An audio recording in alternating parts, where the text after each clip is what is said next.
Please note that this content is for educational purposes and for adults only. Viewer discretion advised. More details available in the description box.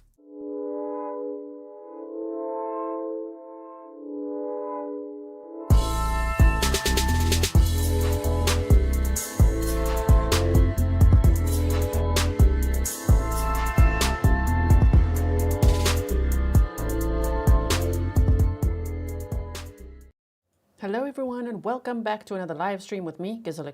This is Grizzly True Crime, and today we continue to deep dive Annette Harris's case. If you've never heard of her case before, we're going to do a little recap today by looking at a press conference. So you'll be up to speed, but I just really want to see the date of that was September 26th of 2024, which is the day before Jarvis Butts was arraigned. Now, Jarvis Butts is going to be on trial for the first-degree premeditated murder of Annette Harris, even though prosecutors have not been able to find her remains, but they believe that she is deceased. He's also facing a lot of other charges related to sexual abuse of children, Annette Harris, and other victims as well. Interrogation file says, I made it. Thank you so much for being here. Thank you all for being here. So if you're brand new to the case, I hope you'll expand the description box, read the case background write-up. You'll find a link to the playlist. This is part 3. We've been looking at the preliminary hearing, court documents so far, and of course we'll look at a press conference today as well. Now with that in mind, I do want to say, please don't state rumor and speculation as fact, because I have a few people, like sometimes in the chat here, but in the comments saying, no, you're wrong. No, he has 20 children. We don't know that. It's speculated that Jarvis Butts, for example, as an example, has more than 13 children. But in court, he said he has 13 children. His sister said he has 13 children. The judge said he has 13 children. So I'm going with what's happening in the court. I know that there's a lot of great YouTube channels out there, podcasts, family members have spoken on radio stations, podcasts, YouTube channels, everywhere. There's Facebook posts, there's so much. This is quite the rabbit hole, right? But if you guys know me at all, I know there's lots of new people here. You know I like to defluff. I stick to bullet points, maps, timelines, documents, and what's happening in court. So that, you know, we can just focus on that. So please, if you want to say something, you say, I heard on another podcast that actually he has more than 13 children. That's fine. But to attack other people in the comments or the chat to say, no, you're wrong, is just uncalled for. Please don't do that. We're trying to stick with the facts over here as much as possible and study the case. And hopefully there will be full justice for Annette Harris. Also because that would mean that Jarvis Butts, if convicted, he's innocent or proven guilty, will face the rest of his life in prison. His max sentence will then be life without parole. And I think that is the outcome we want based on what we know so far, because it sounds like he's harmed a lot of children over decades. 42 years old. And we're talking 4-year-olds, 8-year-olds, 11-year-olds. I mean, it's really, really bad. I don't think he can be rehabilitated. You know, it's just, he needs to stay far away from children. Okay, so are we ready, everyone? Welcome, moderators. Welcome to all my patrons, members, subscribers, any new people here. You are all so welcome here. Thank you for being here. And let me show you this press conference before we dive into very, very horrifying text messages today based on the preliminary hearing, okay?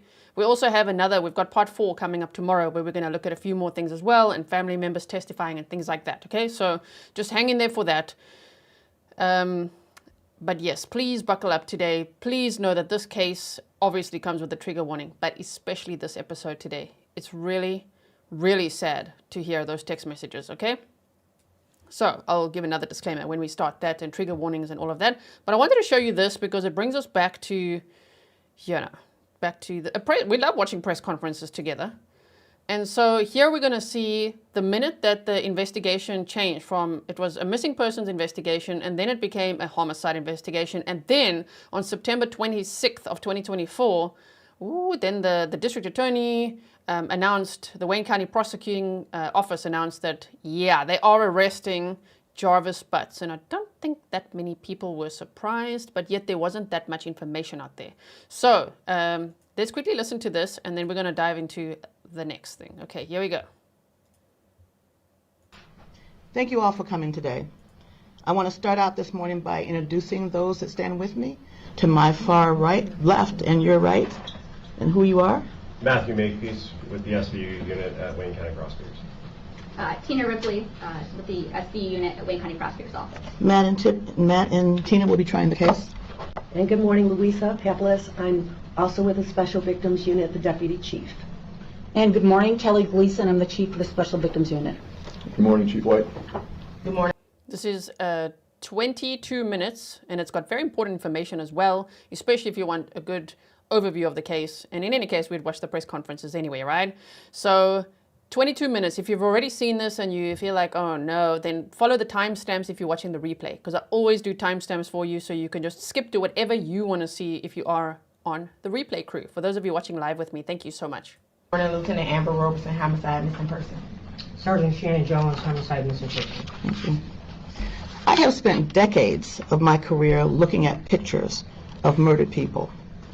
When I was trying homicide cases for 6 straight years as an assistant prosecutor, I would spend hours thinking about the victim whose case I was getting ready to try, wondering how they spent their last weeks, their last days, their last hours, and their last minutes of their lives. What were they thinking about? Did they know that the end was near? And if it was someone they knew, what must they have been thinking as they were shot, stabbed, or whatever mechanism of death was used and confronted them with by the person they knew or loved? I can't imagine the thought that goes through their minds. But it's always 1,000 times worse when the person is a child or a baby, someone in the dawn of their lives who have begun to live their lives. The picture behind me is of Zanaya, and that will always be haunting because it was taken just a short time before the evidence shows that she was never seen or heard from again. It was taken by Nazaya herself, a selfie. That's the last known picture that we know about of her. It was pointed out to me by one of the detectives on this case and by one of the prosecutors. She is smiling and waving and saying hello. But little did she know that she was really saying goodbye. We will provide to you later a very skeleton timeline of the time right before her death, before and after. Of course, the detail would be provided in court. The evidence shows overwhelmingly in this case that she is in fact deceased. The last time she was seen alive was January the 9th of this year, 2024, almost 9 months ago. Her missing status was reported to the Detroit Public School Police Department by her grandmother on that very day when she never returned home from school. And again, that was January the 9th of 2024. In early February of 2024, the case was turned over to the Detroit Police Department. Frankly, that should have happened right away. But they began investigating immediately. It's so sad, actually, to the way that they just said it would be that Nazaya took that selfie and almost like a hello, but really that was a goodbye. Oh my goodness. The evidence would further show that through text messages that we know and that we have, Zanaya and this defendant were going to meet after school on January the 9th. We know that she did indeed meet up with the defendant that we're charging in this case. We also know that several people close to Mr. Butts, who we were charging later, saw them together in several different locations, people that he knew well. We have evidence that at 9:30 p.m. on that day, that Mr. Butts checked into a motel and that Zanaya was never seen or heard from again. Not from her family, not from her schoolmates, not from her friends, not from social media where she was extremely active with her friends, not from teachers, no one. We know that she had no medical conditions that would cause a life-threatening medical emergency to her. And he, again, was the last person that saw her alive. She would have turned 14 years old just 10 days ago, on September the 16th of 2024. And again, no one has seen or heard from her. You look at that face, and you do not see the horrors that she had gone through in her short life. The exploitation, the molestations, the sexual abuse, and the pregnancy that she was concealing. The evidence will show that from whatever text messages to and with Jarvis Butts. And we also know, the evidence will show, that there's no evidence of anyone else being the father of that child other than the defendant himself, who we charge today. And he knew she was pregnant. We know that he was also searching for ways to abort the baby. We're going to be hearing that evidence today from the preliminary hearing. So what we've been watching recently is the preliminary examination or preliminary hearing, which is where the prosecutor obviously shows a lot of evidence, so that the judge can decide if this trial should go, if this case should go to trial or not. And the judge ruled that this case will be going to trial. The next court date is March 7th of 2025. I've put an updated pinned comment on part 1 and 2. This is obviously part 3, just to correct that it's not the start of the trial, March 7th. It's actually a conference hearing where they will probably discuss a trial date, what's going to happen next. We know that sexually explicit photos were requested by him of her and that she complied and sent them to her. All at the hands, we allege, the man we are charging with her death and also her long-term sexual abuse. In our warrant review process that Matt and Tina and others put together, excellent work on that. Video of 111 gigabytes, witnesses and witness statements, body-worn camera, and let me not forget, it was Tina and Matt's memo, but the work of the Detroit Police Department. Anyway, we reviewed 111 gigabytes of video, witnesses and witness statements, body-worn camera footage, surveillance video, police reports, documents, 19 gigabytes, medical records, search warrant returns, phone extractions, which came to 506 gigabytes. Today we are charging Jarvis Butts with 1 count of first-degree premeditated murder, 1 count of criminal sexual conduct in the second degree, and 1 count of child sexually abusive material. Today we are also charging Mr. Butts with... See, that was worded differently in that press release, the commercial activity. Here they said CSAM, child SA material. So he obviously, had pictures and videos and things like that on his phone. More counts of criminal sexual conduct on 2 more girls, yes, girls, on 2 other separate cases. The girls in question now are 20 and 11 respectively today, but both were under the age of 13 years old at the time the offenses occurred that we're charging. We are charging that one victim who is now 20 years old, that from April of 2012 to April of 2014, is alleged that Defendant Butts sexually assaulted the victim at a residence in Detroit. Further facts and evidence on that matter will be placed on the record at the preliminary examination. In that case, we charge Mr. Butts with criminal sexual conduct, 1 count in the first degree, person under 13, defendant 17 or older. In that case, we are also charging Mr. Butts with 3 counts of criminal sexual conduct in the second degree, person under 13, defendant 17 years or older. In the second criminal sexual conduct case, well, I guess the third, that we're charging today, we are alleging that the victim, who is now 13 years old, that from July 2015 through July 2017, we're alleging that he sexually assaulted the victim at a residence in Detroit, and again, further facts and evidence will be developed at the preliminary examination. Defendant Butts have been charged with, in that case, 1 count of criminal sexual conduct in the second degree. Child under the age of 13, Mr. Butts over the age of 17.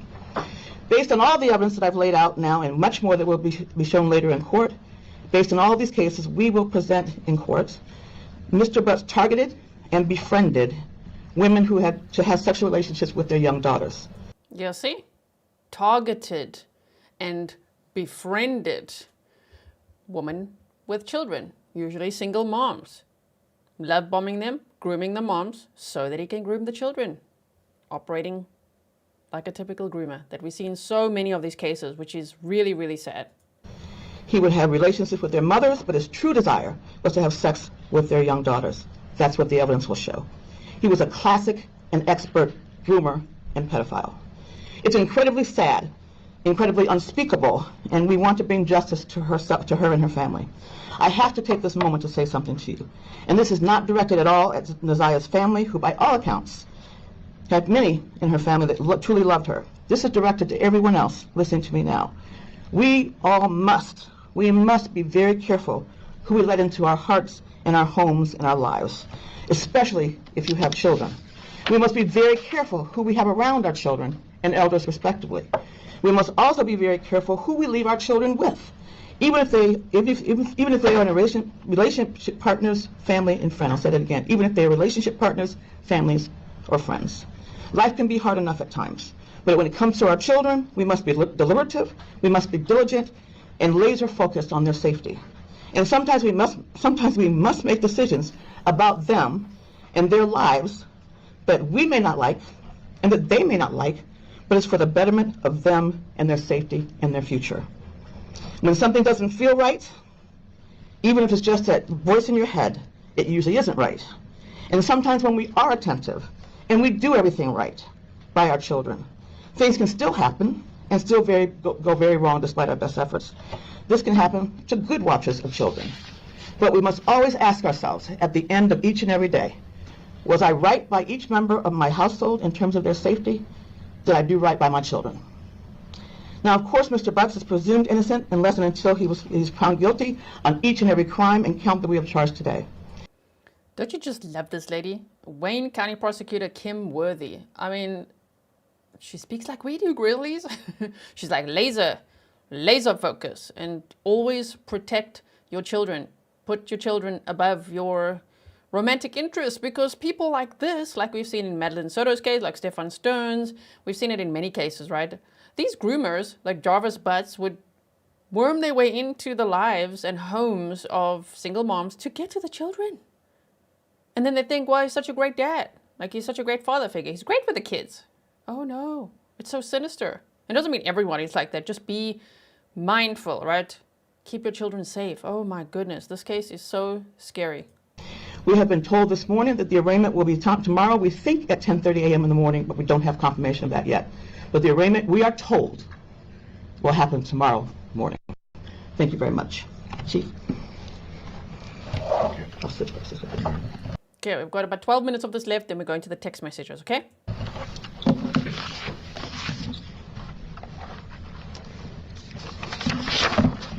Good morning. This is one of the most difficult cases that I have been a part of, and I'm just so very thankful to the detectives and the investigators in homicide.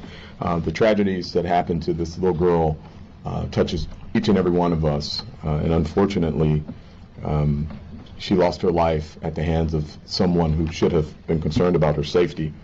I just want to take a couple moments and thank Madam Prosecutor and her team for the amazing work, the commitment, the hours that they put into this work.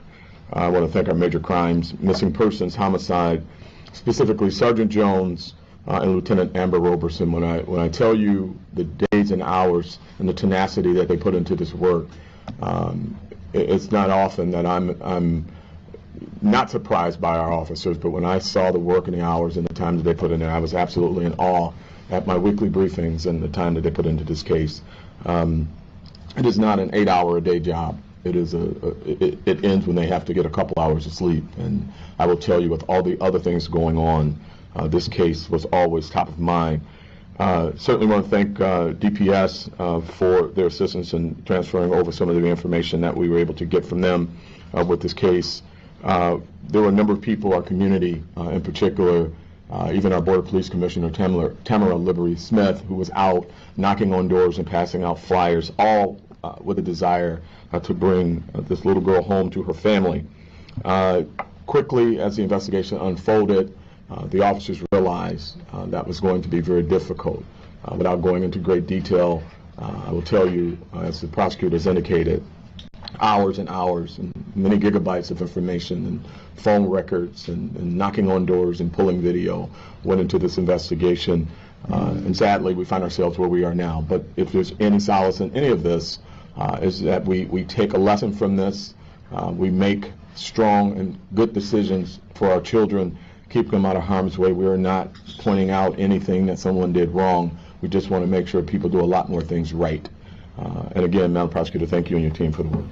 Don't you love the way that he phrased that as well? You know, we're not trying to point out what people did wrong. We want to point out what people need to do right more. I like the way he worded that. I may have botched it. He said it better, but it was so good. Okay, let's go back a second here. Look, just listen how he says it. With the desire to bring this little girl home to her family. Quickly, as the investigation unfolded, the officers realized that was going to be very difficult. Without going into great detail, I will tell you, as the prosecutors indicated, hours and hours and many gigabytes of information and phone records and knocking on doors and pulling video went into this investigation. And sadly, we find ourselves where we are now. But if there's any solace in any of this, is that we take a lesson from this. We make strong and good decisions for our children, keep them out of harm's way. We are not pointing out anything that someone did wrong. We just want to make sure people do a lot more things right. And again, Madam Prosecutor, thank you and your team for the work. The Chief and I will take a few questions, if you have. Okay, we're going to listen to the questions because a lot of questions that you guys have all had. If you're new to the case as well, I'm new to the case too. I knew about it, I'd heard about it, but we never deep dived it like this. We're doing this for the first time together. And I don't think there's anything wrong with being late, right, to a case. I think it's good to deep dive it now, get ready for the trial, and when it happens, I'm sure we'll learn a lot more as well, which is we're going to have to buckle up for that as well. It's absolutely devastating. And let's see when the trial will be. For the next court date, March 7th of 2025. Loopy, girl, thank you so much for that. Okay, so now they're going to answer some of the questions that many people have had in the chat. I just saw a few go by now as well. Do you have any? I have one. How did Jarvis Butts have access to Messiah? He knew some of their family members, some of her family members. Can you talk about the time frame when you mentioned grooming? Are you able to elaborate at all over how long of a period of time he may have quote unquote groomed or knew her, or All I can and will say at this point that it started in 2022. Nasiah. So just for Nasiah would have been 11 years old when they allege her sexual abuse started. Oh my goodness. This little girl's remains have never been found. No. Is there a thought? Her body has never been found. Any thought of where she may be? Well, if we knew that, we would certainly have a case that we weren't trying. We were trying without a body. And Rias, can you say what triggered charges now? Again, there's an incredible amount of material, and one of the reasons why lately I've been giving out amounts of material that we've been going through, because I think people sometimes just do not get it or understand about all the work that it takes by the investigators and by the prosecutors to put a case like this together. Whenever you have a case like this, where there has been no body found, it makes it more difficult and much more investigation must be done because we have to be able to prove that the person is deceased. Are you able to say how long this suspect was on your radar, or when you really started locking in on him? No, by law I can't really comment on that because that would leave me in a place where I can't talk about it right now. Could things have maybe moved forward a little faster if the school police had got with Detroit police right away? Yes. And there you go. You know, I'd rather have us all hear it from the prosecutor, Kim Worthy, the prosecutor's office, Kim Worthy, right? Because everybody's asking, well, could it have been faster? What's your opinion? Well, yes. Yes, to turn it over to the Detroit Police Department's homicide unit. Yes, unfortunately, obviously it's hindsight, but it would have been better if it was turned over sooner, right? So there you go. You heard it. Can you talk a little more about? No, I better not. I have strong opinions there. You added to that the evidence, however, suggests that Annette Harris is dead, correct? We are going to be able to prove beyond a reasonable doubt that she's dead, as we must do by law. You can't say why. Because no one's seen her, no friends, no family, no teachers, no medical conditions. Even on her birthday, 10 days ago, she contacted no one. This was a child that never missed school, but the school hasn't seen or heard from at all again. This is a young girl who was very active on social media, and crickets, nothing, since January the 9th of 2024. Anything from the defendant? And we have other things too that will come out in court. Any cooperation at all, or utterances, statements from the defendant? I can't get into that. Without being able to speak in detail, I'm sure, do you have any evidence to indicate manner and location of death, or where this might have occurred? No, because we can't do that unless we have a body. Mr. Butts is currently facing charges in prosecuted by your office. Can you talk additional charges before these? Can you talk about those at all? He is, and we next appear in court on Monday, January 30th. Have there been any other arrests made in this case? I don't think so. We just saw an unfounded rumor that there were family members arrested. Didn't know if you could squash that or confirm that. It's an unfounded rumor. It's not true. See? There's a lot of things, right? There's a lot of things that people state as facts. Like, no, other family members were arrested. Hello, get your facts straight, shaking my damn head. That's the tone some people have in the comments. And I'm like, that was unfounded, right? And not everything is unfounded. That's rumor or speculation or that are based on interviews and things. It's all very interesting. But for me, I get anxiety if it's something that's like, I don't know. So I'm like, okay, press conferences, documents, okay, the preliminary hearing. court appearances. We'll be sticking to that because I think this case, obviously it dates back to January 9th of 2024. There's a lot of information out there, right? So I hope that you appreciate the defluff that I do here. That's what we're going to do here. We defluff, stick to the facts so that we can have laser focus, like Kim Worthy said, on what does the road to justice look like for Annette Harris, right? And I think the state's done a very good job, especially at the preliminary hearing, which is, of course, why the judge, and that judge is amazing. I wish it was going to be that judge again for the trial, but I'm not certain it will be because it might go to a higher court now, obviously. But if it is, oh my word, that'll be so amazing, right? Anyway, I think the state's done a very good job of putting on their evidence. The defense tried their best, but the judge ruled this will go to trial. If you missed part 1, right in the beginning, I played the judge's decision because she addressed Jarvis Butts directly. It was so good. So if you missed that, please go check it out. Do you have an idea of how long Annette may have been being molested? Again, the sexual abuse began, based on the evidence that we have, in 2022. At least the grooming began in 2022. Are you able to say how far along she was on her pregnancy? We don't know because we don't have a body. I have a question for Chief White just about missing children just broadly. When these types of cases happen, obviously we get the reports all the time of missing children. Can you talk about what you think didn't work in this case? You know, in terms of like maybe the seriousness that was considered when she first went missing and it was reported to PTSD, CD versus what it got to you guys?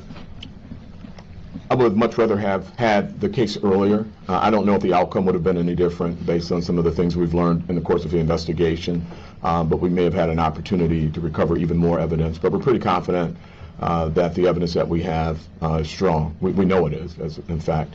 But you can never have enough evidence. So if there's anything that could have gone a little bit better with regards to the first time that we were brought in, I would have wanted to be brought in much earlier for that reason.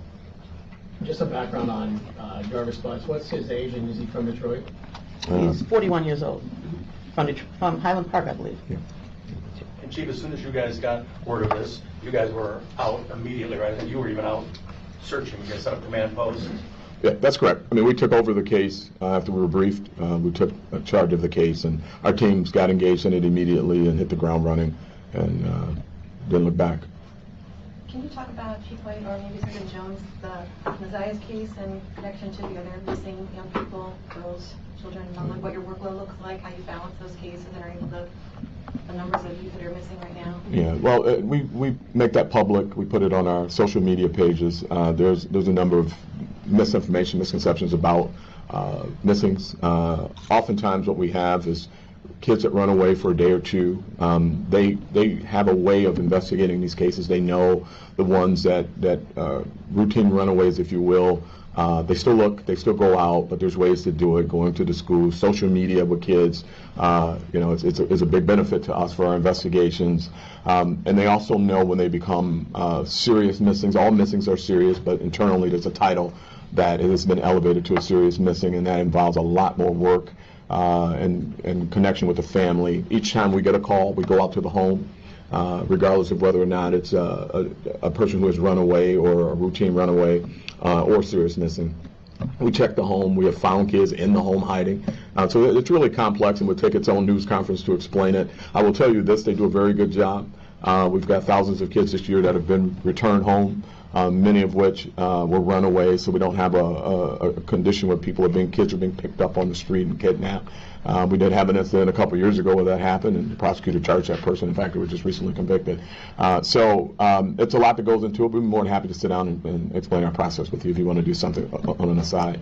Chief, assuming then, inferring that investigators knew early on this was not a runaway case, or just if you could share some details of the fact that I'm assuming you knew pretty quickly this was not what she did as far as running and there was a foul play involved, and if you can address the complexities that the prosecutor alluded to of not having a body and how you build a case around that. Well, the prosecutor builds cases. We bring evidence to the prosecutor. We bring our investigation, and she makes the charging decision. So I don't want to get into that lane because it's not mine. I'll tell you, as I said earlier, the prosecutor has alluded to a lot, and there's a lot in the press release as to what goes into it. These folks, looking at hours and hours video evidence. And as the prosecutor indicated earlier, I don't think people recognize in this new age of modern technology what that has done to investigative process. The days of old school investigations, some of that stuff still is valid and important. You got to get out on the street, knock on doors, and talk to people. But what the digital world has brought us is new opportunities to find additional information and the cadence in which people communicate, right? Every one of us have these things in our pocket called cell phones that we use for everything. And if people go dark, and they've never been dark, and particularly kids, they show their food, they show their school, they take selfies, and when that stops, that elevates your concern as to why did it stop. So it's a very complex process. These are the experts. I'm just the chief.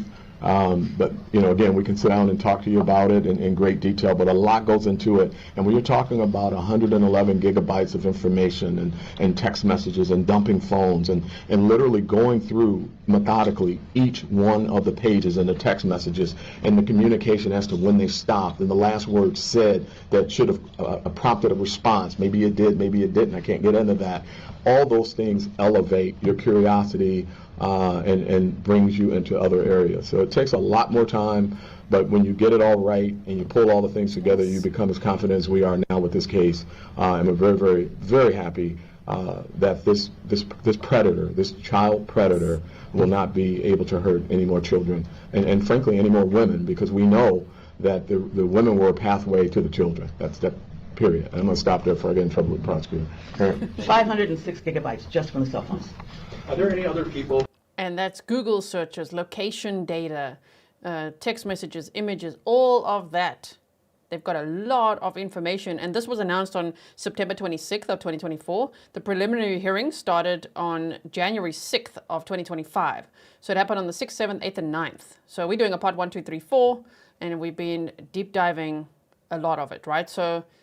So we got to hear what they were referring to, because now we're only watching it now. So that back then, if we had watched this, we'd be like, I wonder what all they have. Well, now we know. Damn, they've got a lot. Just based on their preliminary examination, they have a lot of information from Jarvis Butts' phone.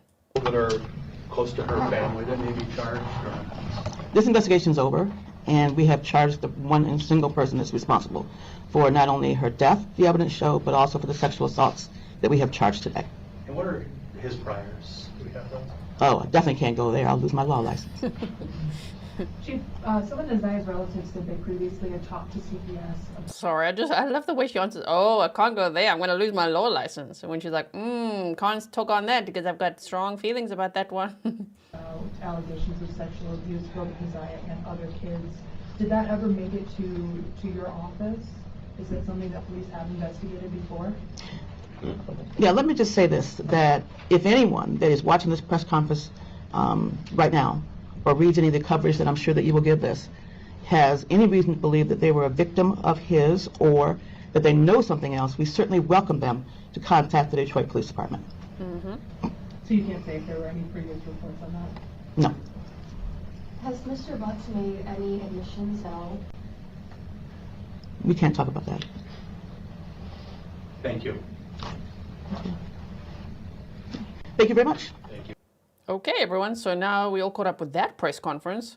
Now what we're going to do is, this is now the time really for a trigger warning. Oh my goodness. So hold on one second. I'm just going to bring up what I've got here for you, which I've worked today to make sure I redacted as much as possible, okay? So here we're going to bring this up, okay? And this is from the preliminary hearing. I'm going to remind us all, the first thing I want to say is that victim blaming will not be tolerated here, okay? Because I think that some people who don't understand grooming and how these predators operate are going to be like, why would this child be messaging him like that? And then they resort to victim blaming. She was a child. She was groomed. So just keep that in mind. She's a victim of sexual abuse. I'm sharing all this for educational purposes, disclaimer for YouTube, and we're going to be studying, now we're going to be listening to some very sad text messages between the defendant, Jarvis Butts, who is 42 years old now, and a 13-year-old Nazia. And they actually go back to text messages from, from starting from, as I said, September-ish of 2022, from when she was 11 years old. Okay, so are we ready? I've defluffed, okay, so we're focusing on the text messages today. Tomorrow we'll look at a few other bits from the preliminary hearing. Okay, here we go.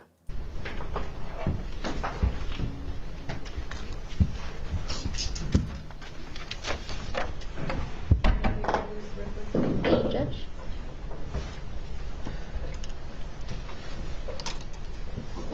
Good afternoon. Could you please state your name for the record? Shannon Jones. And how are you employed? I'm a sergeant with the City of Detroit Police Department.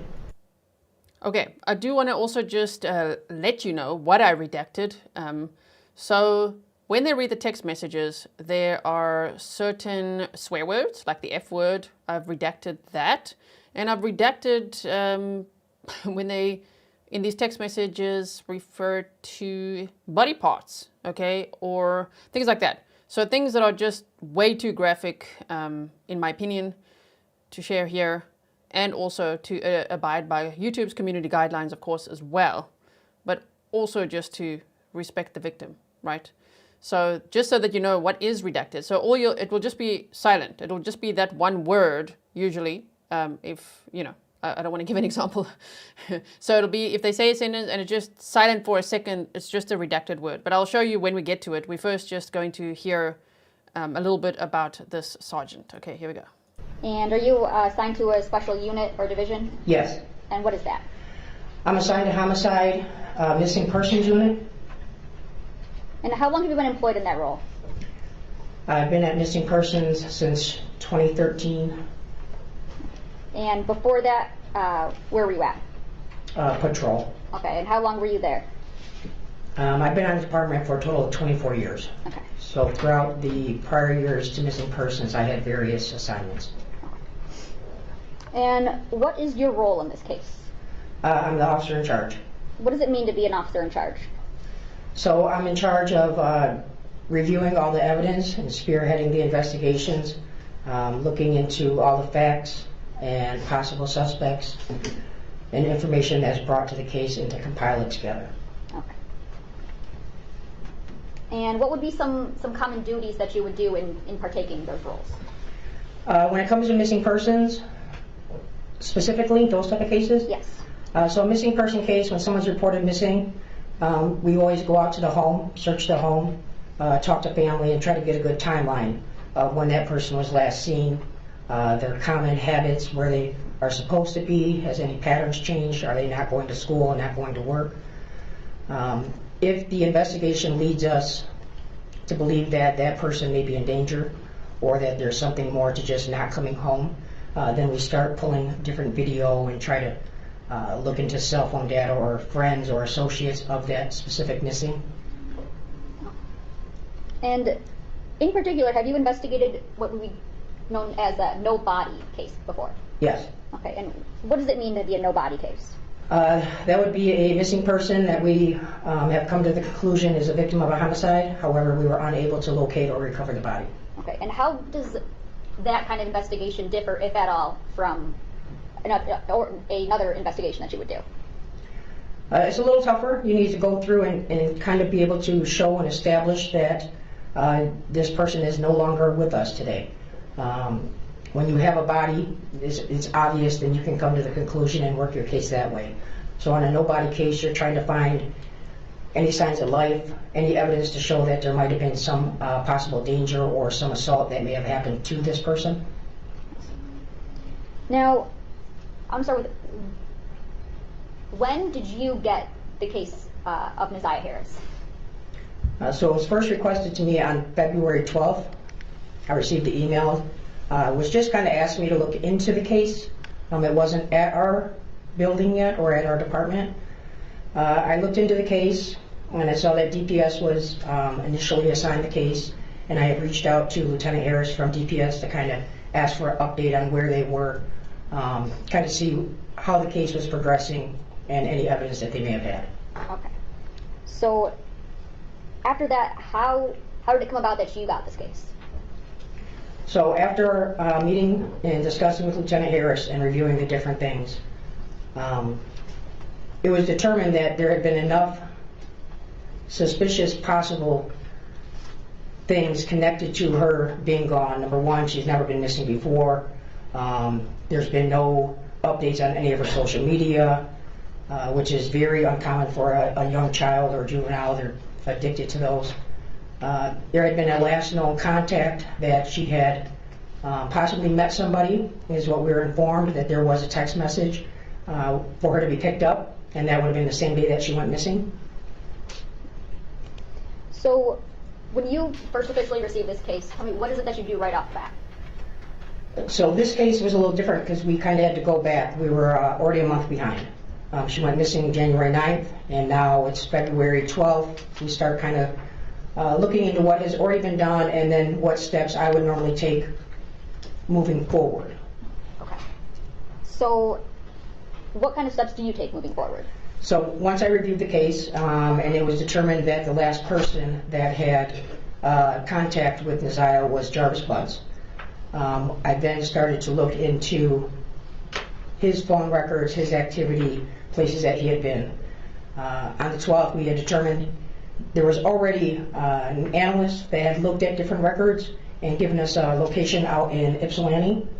So I coordinated a search for the very next day, on February 13th. We went out to Ypsilanti. We conducted the search. It's a large area, and it wasn't pinpointed down to a specific house. There was a lot of wooded area over there.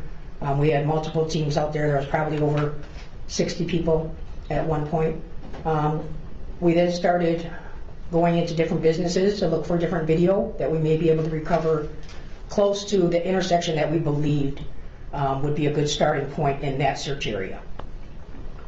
And did you recover, or were you able to recover anything or find anything from the Ypsilanti area?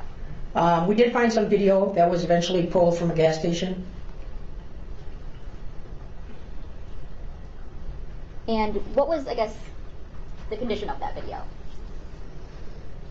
So the video is from a gas station. It shows the intersection, I believe it's Michigan and Carpenter, which is actually, I think that is like a Springfield township. It's kind of like a little small city just outside of the county.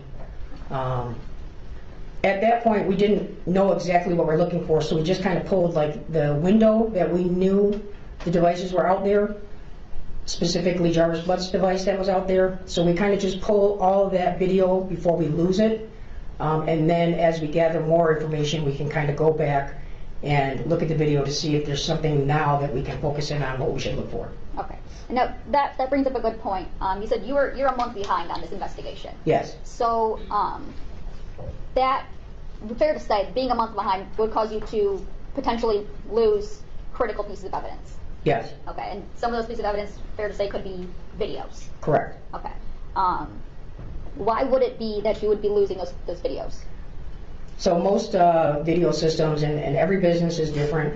You got Greenlight, you have businesses and people that have their own residential cameras or property cameras, and it'll vary. Some of them start overwriting in 48 hours, some of them is a week, some may last up to a month. It just depends on how large their system is and how much data it can hold.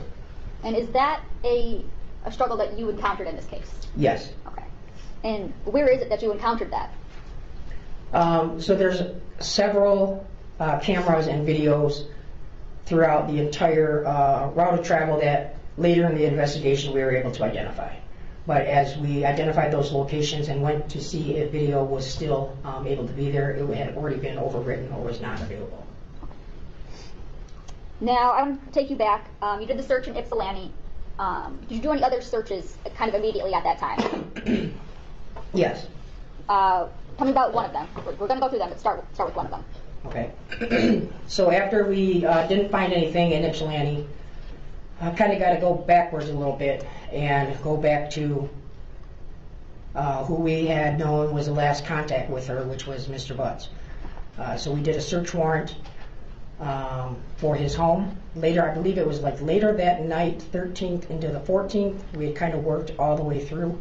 Okay. We did a search warrant to obtain his cell phone so we could try to do an extraction. We contacted the jail to look through his property. There was no cell phone in the property.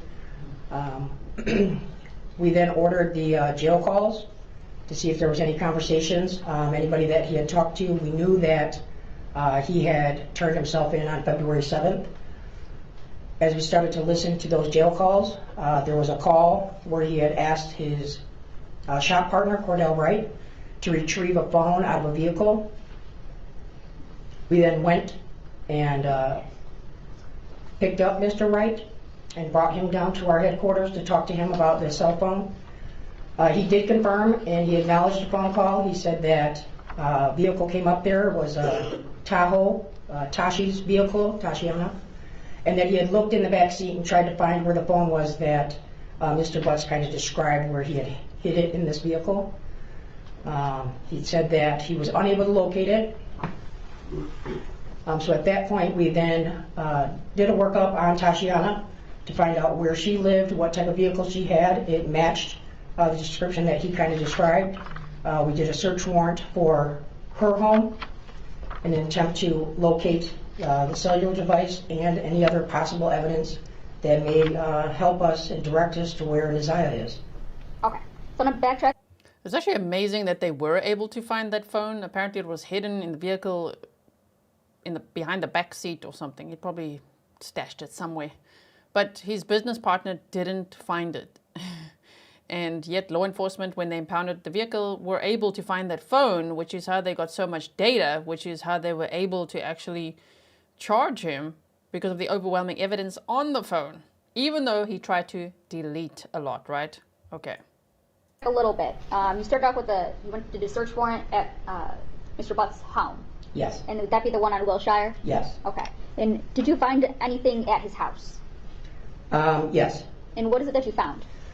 So from this home we had recovered, there were some electronic devices. We recovered some phones, maybe a tablet, and we recovered his ID, wallet, and a firearm that was with his wallet. I believe there was 2 actual firearms, and then there was a long gun, a rifle that was in the closet. Okay.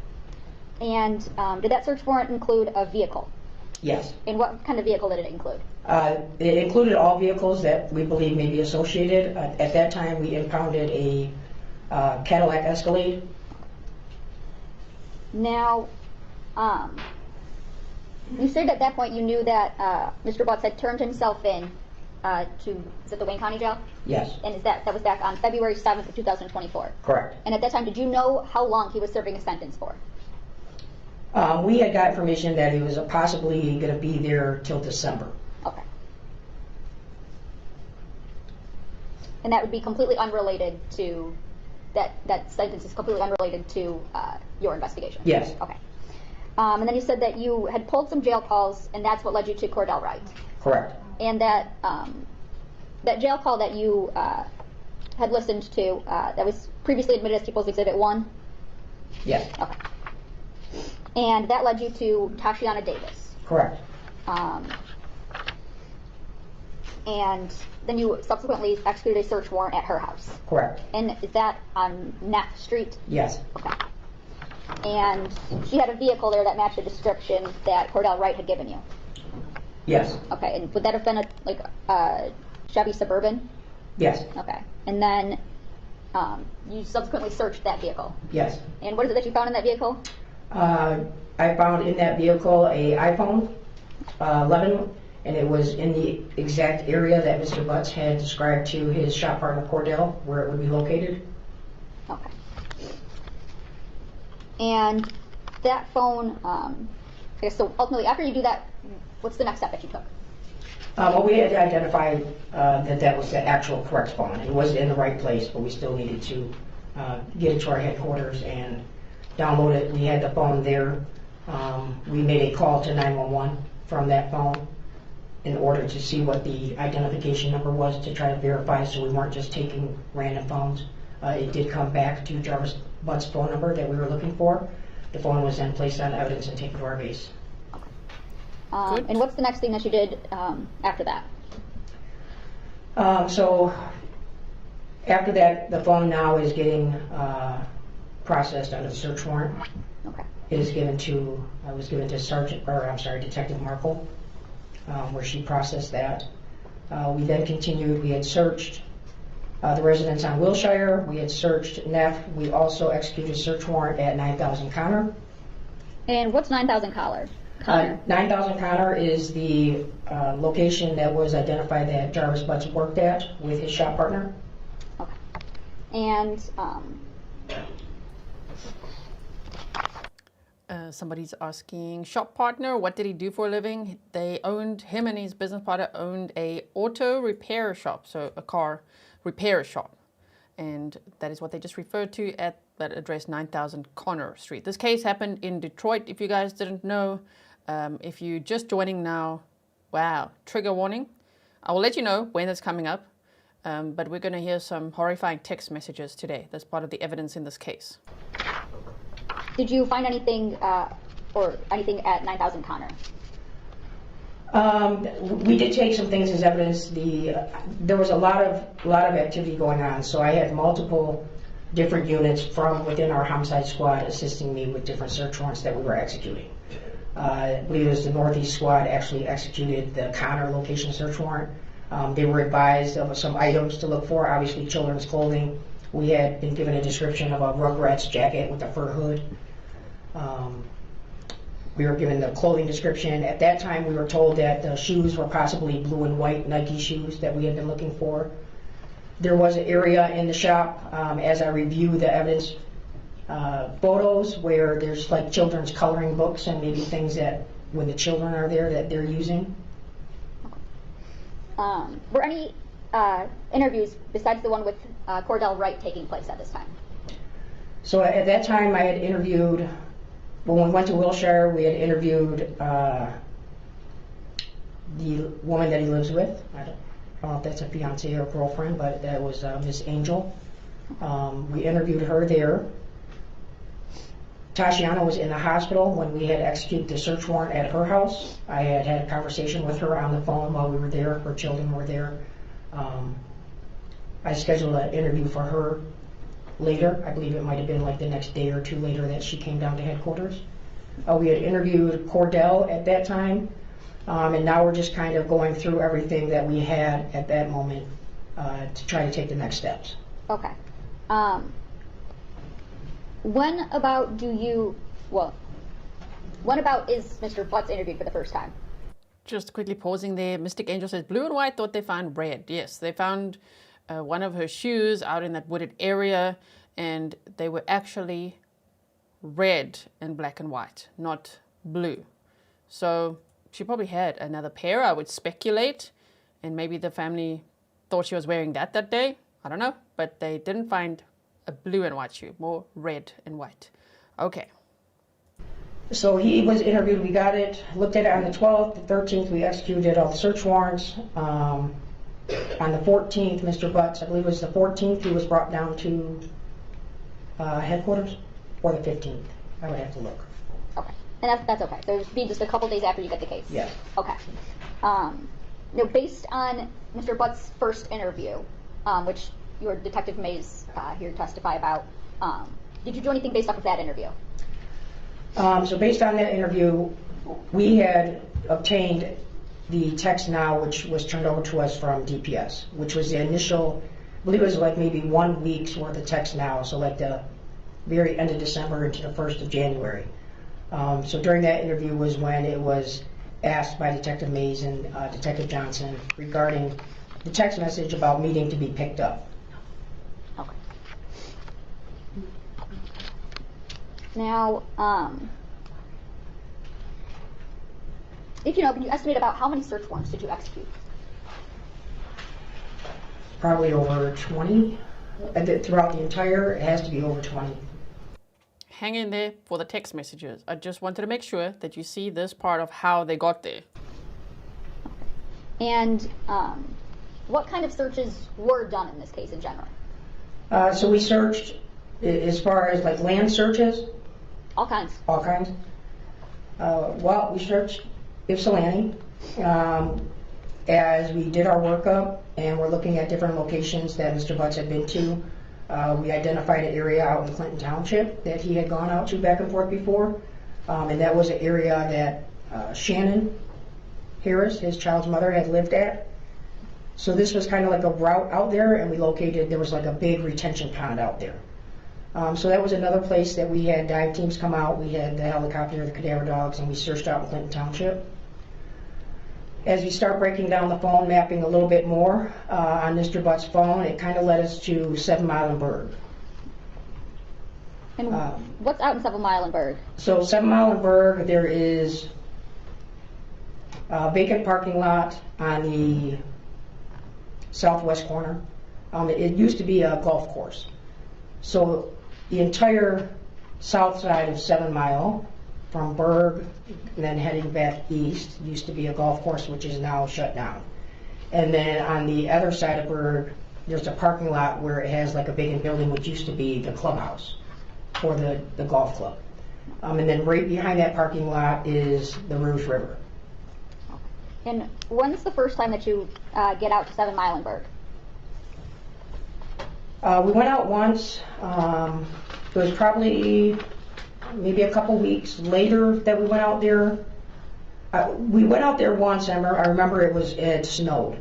So when we went out there, it wasn't as easy to search. We're kind of looking if somebody was just placed out there or if something was easily identifiable. But because of the snow, we knew that we were going to have to come back again once that melted because it'd be easier to see underneath. Okay. And so if you go out there again? Yeah, we've been out there multiple times. I've probably been out there 7, 8 times, all with various dive teams. We searched the complete river from 8 Mile all the way down past 96 on foot with cadaver dogs, in boats, in the water. There's several log jams. We had state police actually had their helicopter fly the entire route so we could GPS all the log jams. We had to coordinate with specialized teams to come in to help cut these log jams apart, which go throughout the river. And then throughout the season, obviously we had some rain, so the water goes up and down, which now brings the debris onto the land, so you have to actually search the land a couple hundred feet in some places that the water has pulled debris. We searched the homes, as I said.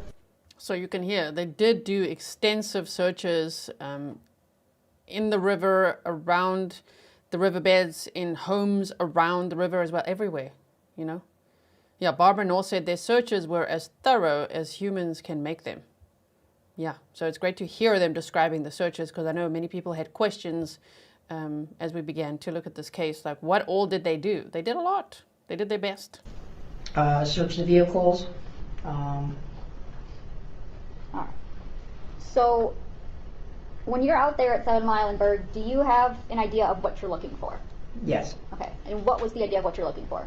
So initially when we were out there, again, we had the clothing description. We had the picture of her that she had sent that night or that day that she went missing on the night. So we were looking for the black hoodie. We were looking for, again, initially we were told blue and white gym shoes. Now, is there a time where that changes? Yes. Okay, and what is it that makes that change?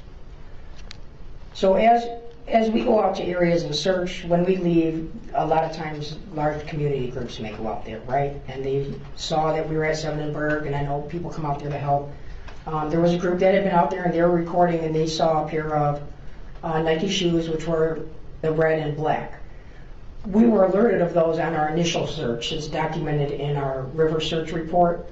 But because we weren't focused on the red and black and we were looking for blue and white Nike shoes, we left them there, but we did GPS the coordinates. Stop you there. That would have been Border Patrol Agent Wyatt Barnes. Yes. Okay, you heard his testimony. Yes. All right, continue. Yeah. So on our initial search, we knew they were out there. The pink hoodie was identified, but we didn't collect them because, again, we didn't have anything about a pink hoodie or a pink onesie, and the shoes weren't matching. And there's a lot of clothing out there. There's a lot of shoes out there. There's people's clothes. There's all type of debris. So I can't collect every single piece of clothing and article that we find. Later, I get the information that as the search team is out there, they had called 911 because they saw these shoes. And they posted a picture of these shoes somewhere or sent it to Naziah's brother. Naziah's brother then reached out to me and he sent me a picture of Naziah wearing the black and white Nike shoes. Okay. Once I saw she had the exact same shoes on that are depicted, that were described out there, I knew immediately where to go. I gathered a couple members of my team and we immediately went back out to where the shoes were GPS located and recovered the shoes. As we were there, that's when we found the black hoodie and then the pink jumpsuit that had been laid out by Agent Wyatt. So Neziah's brother is a hero because they were looking for blue and white shoes. And then when they were alerted, hey, we found these red and white shoes, her brother's like, whoa, whoa, whoa. She does have shoes like that. And here's a picture. He heard something. He said something. I think that's amazing. Okay. Now, as it relates to those red and black Nike shoes, you had a photo that they were associated with Neziah in some way. Did you ever end up asking Annette to see if those shoes were still in Neziah's possessions? Yes. Okay. And did you ever end up recovering those pairs from Annette? No. So, after you recover the pink jumpsuit, the black hoodie, the shoes, what do you do with them? Those are all, well, the evidence techs collect them. They're placed on evidence. Those items were wet, so I had to wait, obviously, for them to dry. Once they're ready to be processed and they're finished drying, then I create a lab report, and items are selected and turned over to the state police lab for processing to look for any type of DNA evidence. Okay, so once those are placed on evidence by the lab tech, you're the one who then submits them to Michigan State Police? Yes. Okay. There may be some of the lab reports where I had gathered the evidence and one of my partners had gone down and physically took the items to the lab, which is all in the same building. Okay.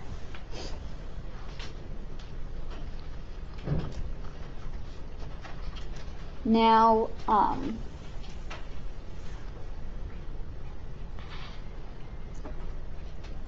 believe you said at least one time when you were out at 7 Mile and Berg that it had been snowing.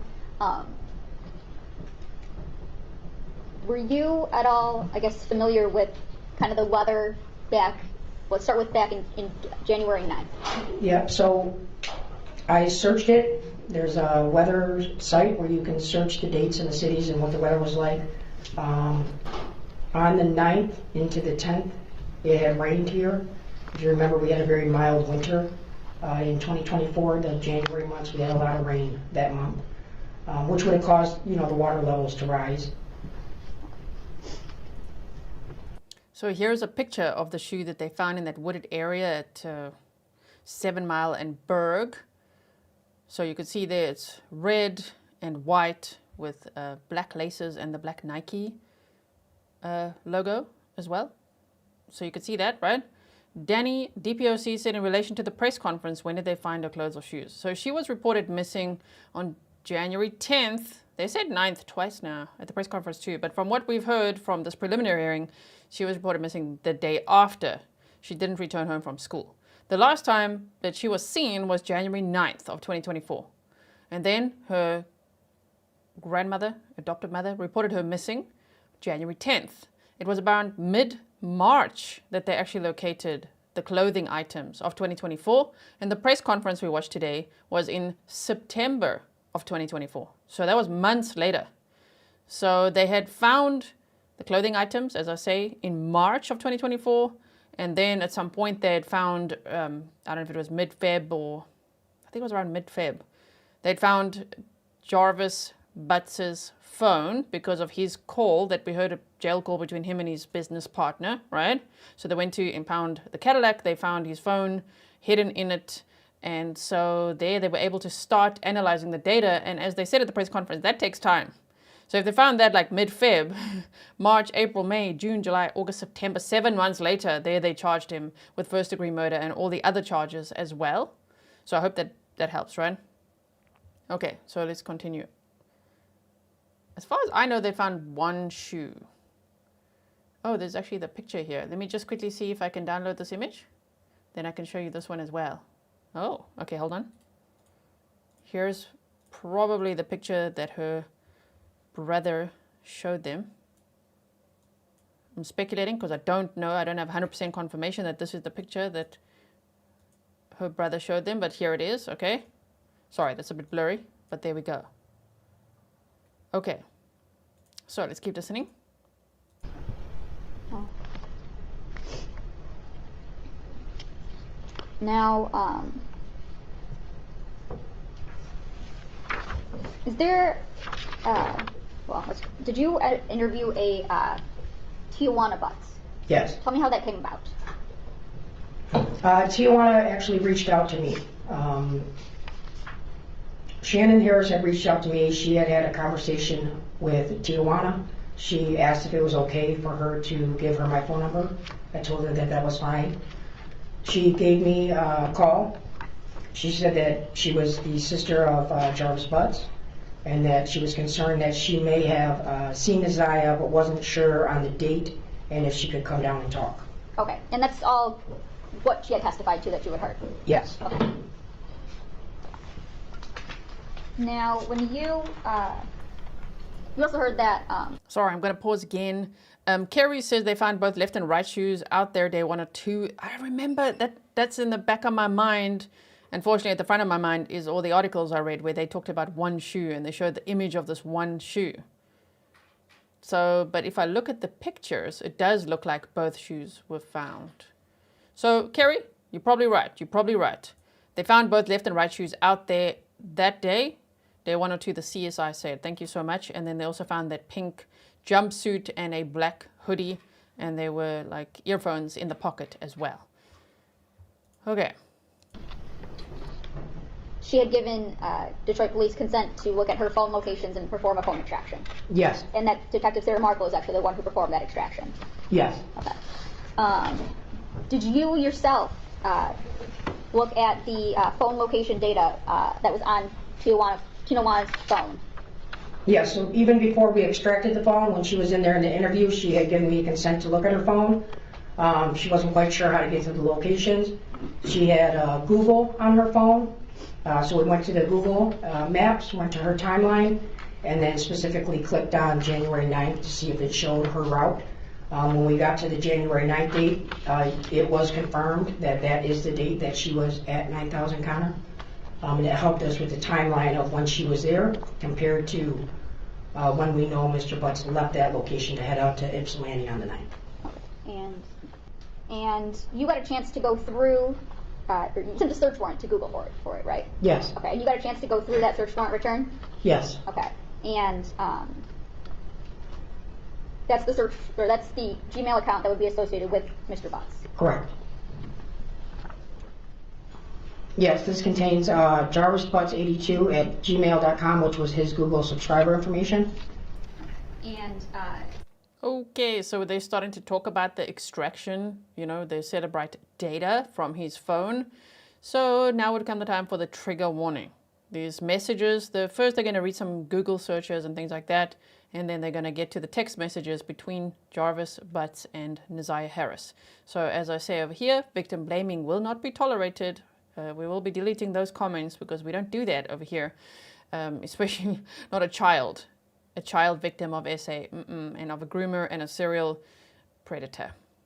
Okay, so why are we listening to this? For educational purposes, to study the case, to get ready for the trial whenever that may be. That's the first page, and the second page is, what would those include? The next page includes searches that I located inside that Google return that we received from Google. Okay, and who is the subscriber? So it has a Google account ID number, then it gives a name that says Jarvis Butts. It has an email address, jarvisbutts82 at gmail.com. There's also a phone number that's connected to it, which is 313-585-8719. And is there a birthday associated with that? Yes, November 21st, 1982. And moving on to the searches, what dates do those searches encompass? These searches are December 9th,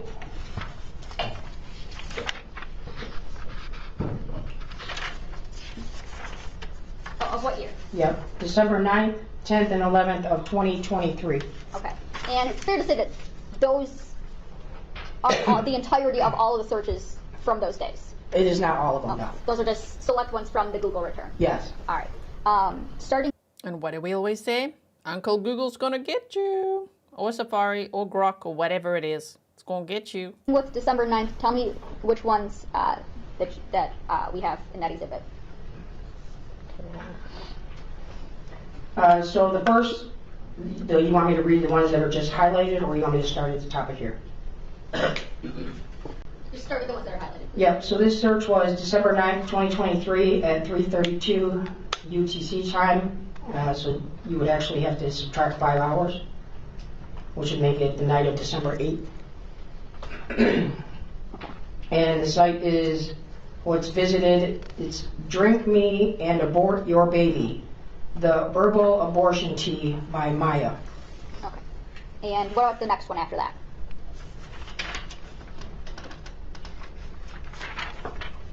There is a site that's visited on December, it says here December 10th, 2023 at 9:32 p.m. UTC, so -5.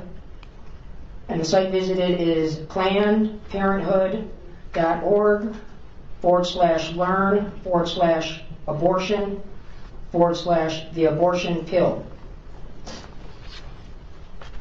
And the the next search is immediately after that, so December 10th at 9:32 p.m. UTC, the abortion pill, get the facts about medication abortion.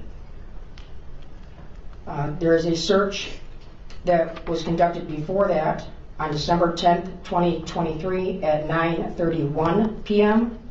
UTC, and that site is plannedparenthood.org /blog/can I use herbs to have an abortion at home.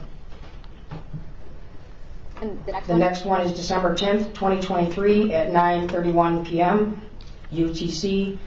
Can I use herbs to have an abortion at home? Planned Parenthood. And the next one? The next one is December 10th, 2023 at 9:36 p.m. UTC, so again, -5 hours. And that site is, it's ansirh.org, research, over-counter medication abortion. Search December 10th, 2023 at 9:36 p.m.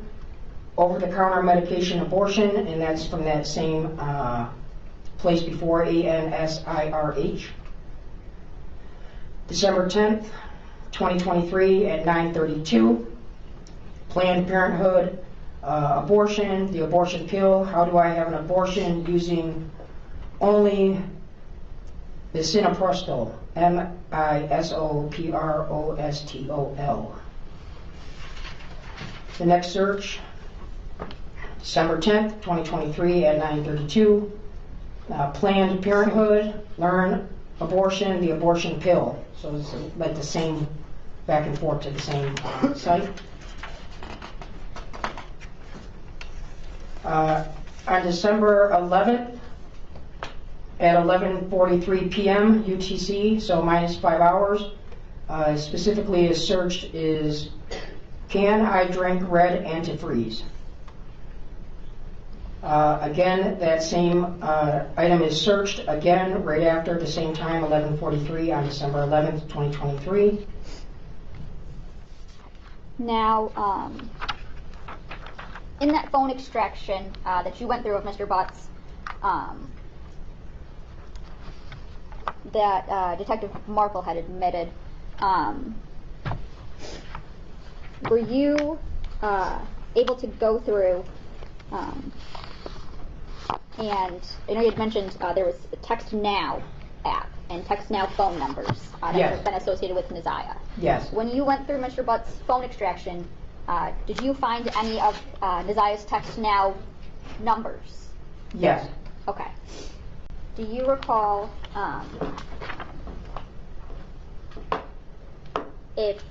what was on his phone? First of all, did you eventually do a search warrant for Text Now? Yes. Okay. And did you receive messages back from Text Now? Yes. So the initial Text Now messages, again, DPS had done those and they had only gone back like a week. I had another search warrant submitted to TextNow and requested to go back to January 1st of 2023. Okay. And when you found these text messages on Mr. Butts' phone, did those include all of the messages that you got back from TextNow, or just only parts?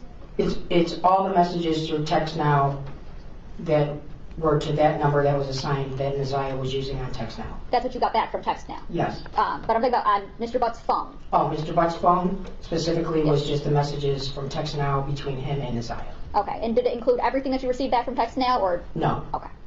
Exhibit 46, do you recognize what I handed you? Yes, this is an extraction report for a iPhone, and it was for phone number account 313-585-8719. And this is... So what they're going to be describing would be the TextNow extraction of the messages between Jarvis Butts and Naziah Harris. Can you imagine what all they found, though, with how many people he may have been texting? That is a scary thought. I mean, that's why he's also got other charges, you know? I can imagine he could potentially have so many more. This is the section in that extraction about messages.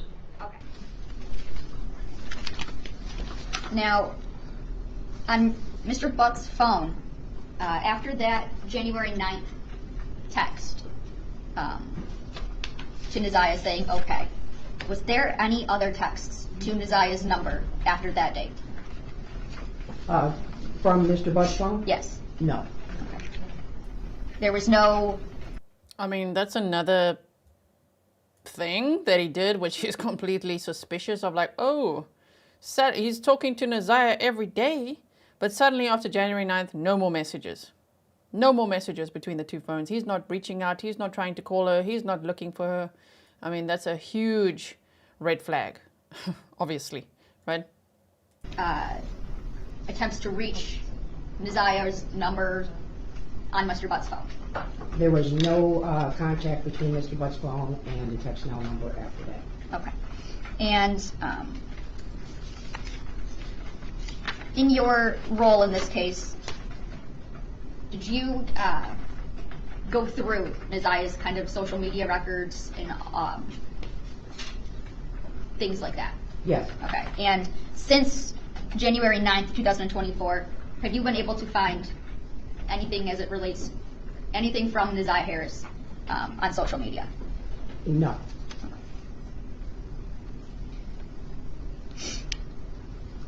Now, a lot of people are asking the same question. Wait, let me find one of them. Blue Giraffe said, were any of the other baby mamas underage? There were so many. I'm speculating based on what I've heard on social media. I didn't hear this in court, but apparently yes. Apparently many of them were underage. So that's scary. we got to hear some of these text messages in the interview, but going through them. In fact, this was a generational problem. You know, it's so sad. There's actually so many victims within this family. I had heard that Naziah's grandmother, her adoptive mother, had her first child when she was 11 or something like that. So if you look at family members, they too were in fact, well, let me not say in fact, they were allegedly also groomed, abused by other predators. Some also by Jarvis Butts, as we know, right? Okay. That's it. We're going to start now. Let's start with 15. Starting with people's exhibit 15. These are the messages from. Okay, so this is really where things start escalating in our stream here, where they're going to read those text messages. Mr. Detroit on point said right after she went missing, he never texted her and said they were looking for you, gone home, where you at? Nothing. Nothing said after she met up with him. I mean, he's actually a real dumbass, which we love it when criminals are dumbasses, but I mean, even that is also the absence of what he's doing. Not looking for her, not texting her, not calling her. Someone that he spoke to daily, suddenly he's just like, oh, no more communication. What? I mean, yeah, everybody's looking at you now, sir. 313-379-5882. Do you have a copy with you? I don't have a copy of that number. Okay. Can you read the messages that were sent from that number to Jarvis Butts' number, or I guess the messages that were captured within People's Exhibit 50?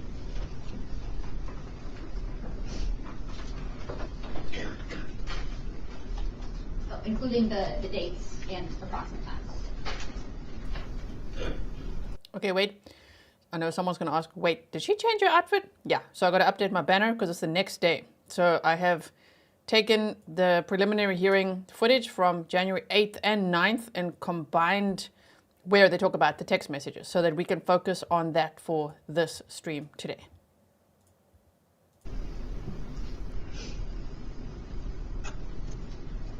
So the first message is September 24th, 2022 at 22:15 hours UTC.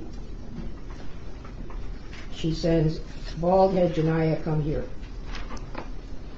And that's to a number that's not Mr. Butts. Correct. Okay. Then the next message is on September 27th, 2022. All of these dates are from 2022. So September 27th at 1:37 a.m. UTC. It is sent to Mr. Butts' phone. "We fitness sing happy birthday." Immediately after that, at the 17-second mark, again to Mr. Butts' phone, it says, "Come on."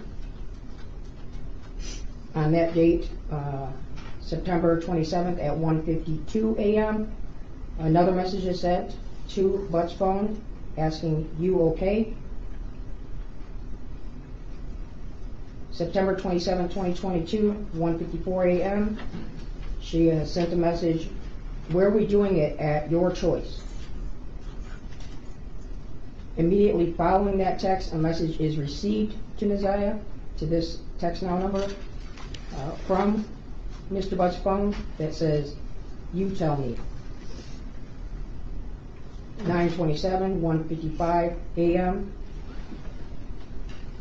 a message is replied to Jarvis, it says, "Basement." 1:56 a.m., a message is sent to Neziah from Mr. Butts' phone that says, "You sure?" At 1:56 a.m., a message is sent to Neziah, from Neziah to Mr. Butts, saying, "Or job." At 1:57 a.m., a message is sent to Neziah from Mr. Butts' phone, saying, "Can you suck my please?" The message immediately. There was an example of when I redacted a word, okay? So if anyone so desperately wants to hear those words, I don't know why, but it's out there on the raw court footage from all the local news channels if you want to hear it. I've redacted swear words, genital words being read out, and things like that, okay? And I really hope that I got every single one because I've spent hours doing it.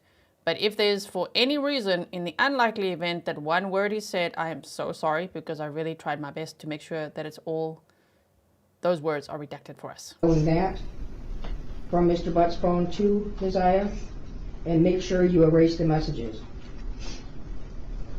Still September 27th, 1:59 UTC, a message is sent to Mr. Butts that says, "Okay, that is what I planned to do." Another message is immediately following that at 2:01 to Mr. Butts. "You turn me on just looking at you," and then there's a bunch of letters, which possibly it's maybe an image that was sent that doesn't capture on the messages. 2:02 a.m., Neziah sends another message to Jarvis, "What time to be in the basement?" 2:03 a.m., he replies and sends her a message that says, "Go change your clothes and take your panties off." Neziah replies to Mr. Butts and says the letter K. At 2:10 a.m., so 7 minutes later, a message is sent from Neziah to Jarvis's phone I hear you. What you looking at? Jarvis replies back immediately to her saying the letter U. At 2:13 a.m. UTC, still on September 27th, Isaiah sends Jarvis a message that says, I know, I'm finna sleep good. There's another message directly after that that has a bunch of symbols, so I'm not sure if it was one of those little emojis. 2:14 a.m. she sends to him, what about you? The next message she sends to him immediately after, sometimes I be wanting to live with you. 2:16 a.m. she sends to him, you know what I mean. 2:18 a.m. she sends, what time I'm ready. 2:23 a.m. she sends to Mr. Butts' phone number, we not doing it or what? 2:23 a.m. Isaiah sends to Mr. Butts, I really want you.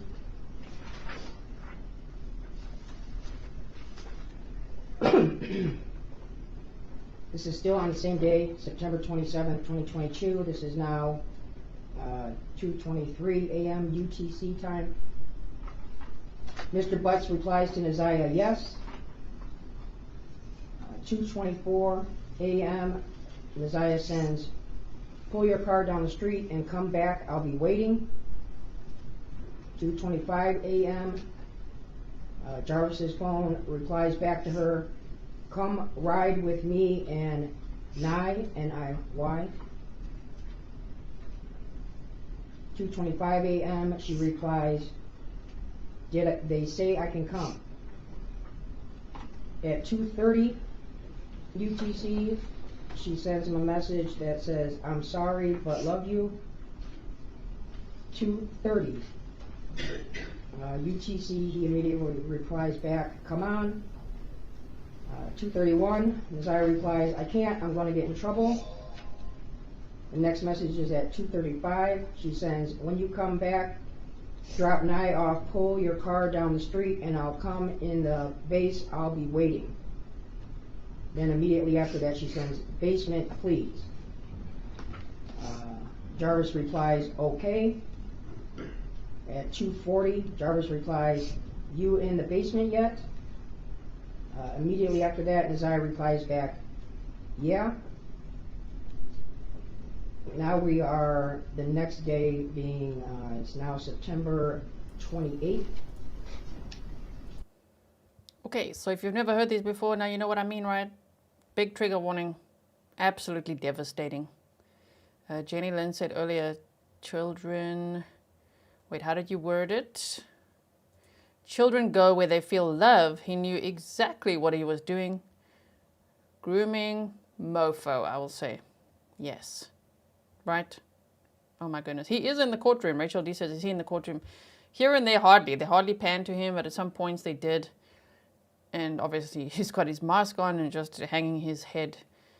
I don't think in shame. I think in self-protection, because he knows other inmates will be hearing about this.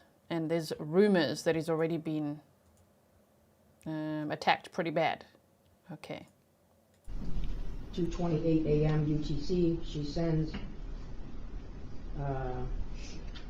Jarvis a message that says, are we doing it tonight? I'm ready, fresh out the shower.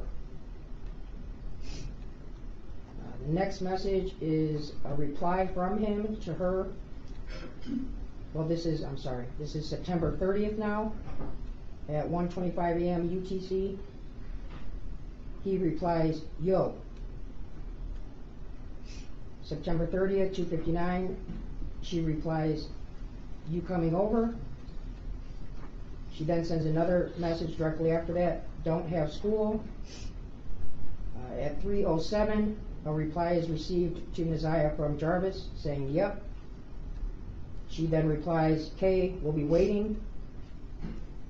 At 3:17 a.m., he sends another message, she sends a message to Jarvis that says, text me when you get here. At 3:21 a.m., this is still September 30th date, Jarvis replies and sends a message to her saying outside.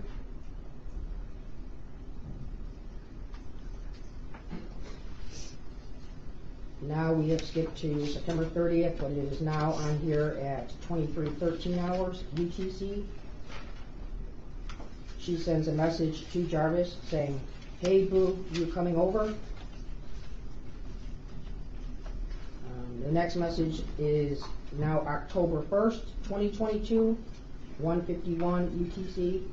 That's She him. sends a message to Jarvis asking, "You coming?"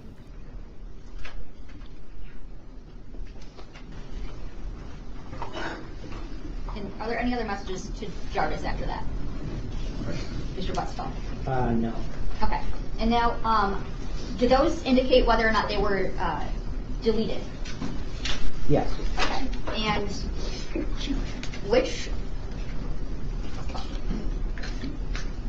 how many of those were deleted? Or how many of them were not deleted? That's a better question. Looks like all of them were deleted except for the one where she was, at the very beginning, she had actually texted somebody else, which I believe might have been Shannon's phone at the time, saying, "Bald head Janiyah, come here."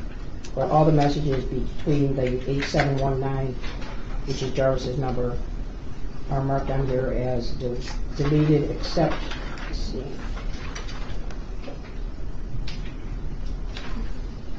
On September 30th, the "Hey boo, you coming over?" And the "You coming" text, those ones were not deleted and still show on here. Okay, so those last two. Yes. Okay.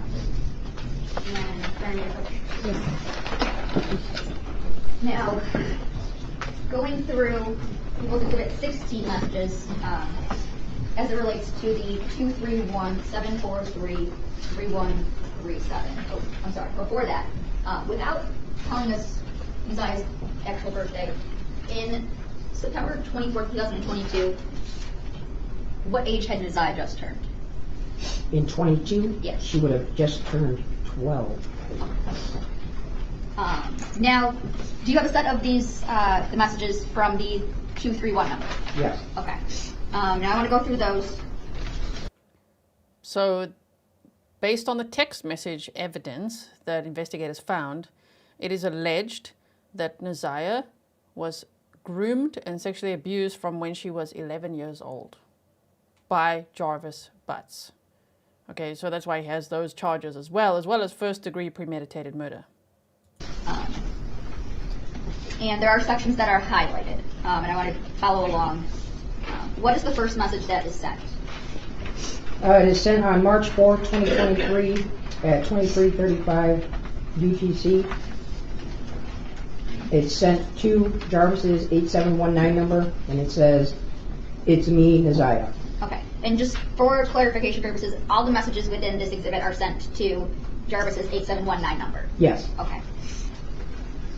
Now, I want to jump to March 16th of 2023. There's a highlighted message there. Can you read that one? Yeah, so just before that, the UTC time on here, just so I'm not having to math throughout, from March 10th to November 3rd, it would be -4 hours. So any date that falls within those days would be -4. Any dates outside of those ranges would be -5 hours.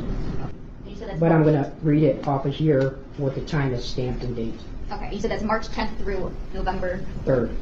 Okay, that's -4 UTC. -4, yes. Okay. Mercedes-Benz said he only texts back when she's talking about sex. Everything else, he ignores her. It's so sad. And that's the groomer's way of training their victim of what they will respond to and what they will not. It's absolutely devastating, you know, because then they feel like, oh no, like, what did I do wrong? Or is this person angry with me? Or why are they ignoring me? And so they learn what they will respond to. It's very sad. Oh my goodness. So continue with that. Yeah, so March 16th, 2023 at 0006 hours, she receives a message from Jarvis that says, "Stop messing with people and just be mine." And was that deleted? No. Now, moving on to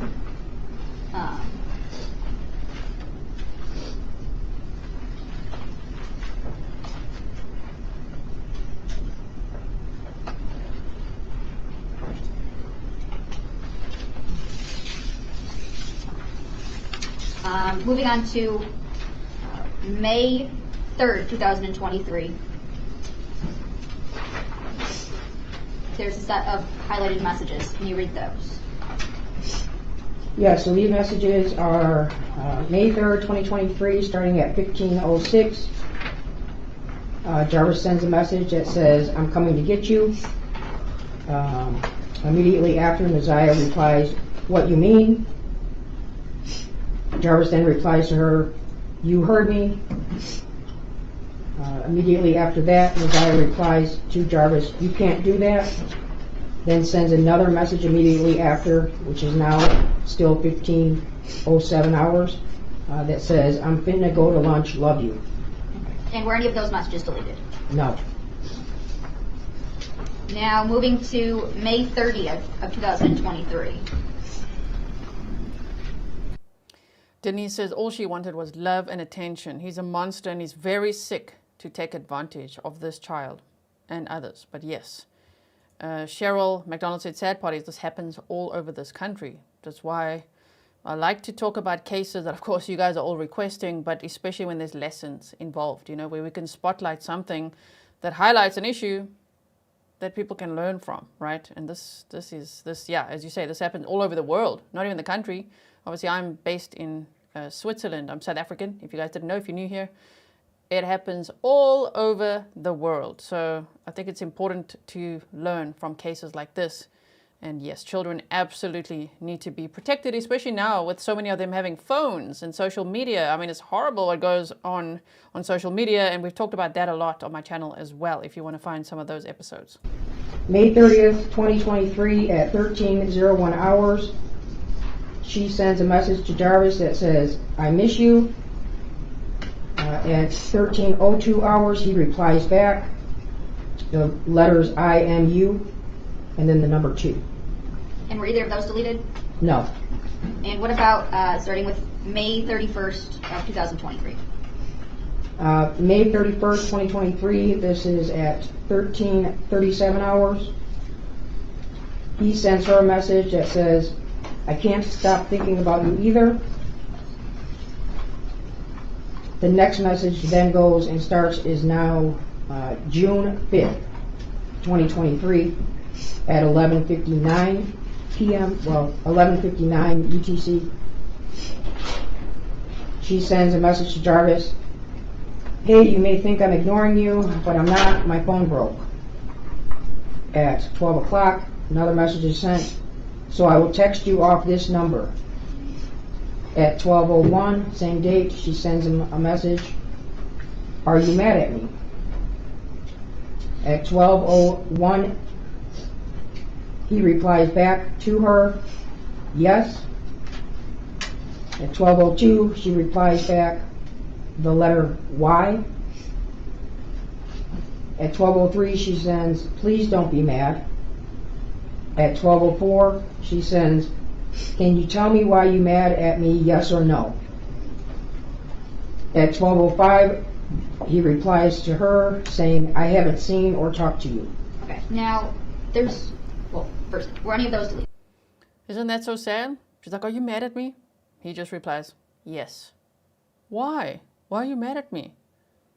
You know, and if you pair that with him saying in part of that police interview we saw, they got to earn it. They got to earn what if they want something, you know, they got to earn it. He was talking about, I think, his kids, but knowing what he's done in life, what he's previously been convicted of, which is also child sexual abuse, and then now the charges he's facing, shame, what Neziah went through.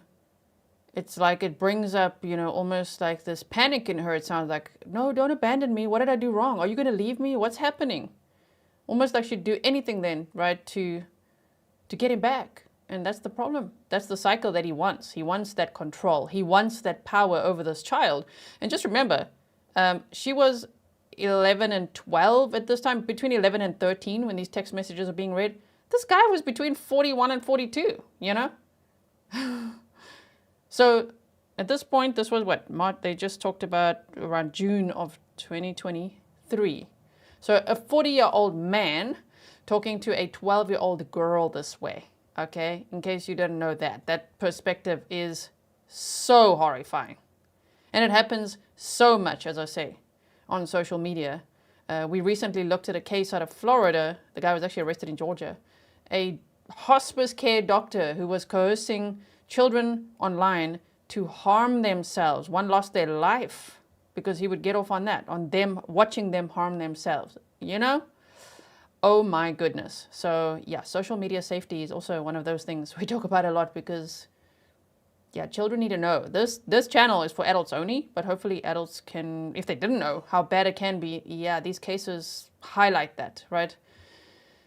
Oh my goodness. Okay, let's keep going. We're 55 minutes into our court footage. The total court footage time for today is 2 hours and 3 minutes. So we have over an hour to go. No. Okay. Now I want to actually go to one that I did not highlight. 1208, June 5th, 1208 and 28 UTC through June 5th, 1208 and 49 UTC. Can you read those? Those three? Yes. Okay, so June 5th, 2023, 12:08, 28 seconds.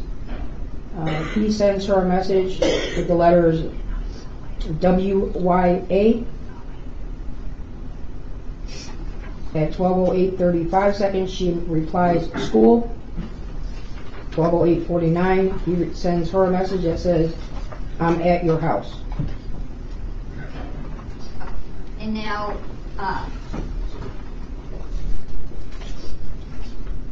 I want to go, actually, can you keep reading through June 5th at 12:09? Oh. 12:09 and 4 seconds.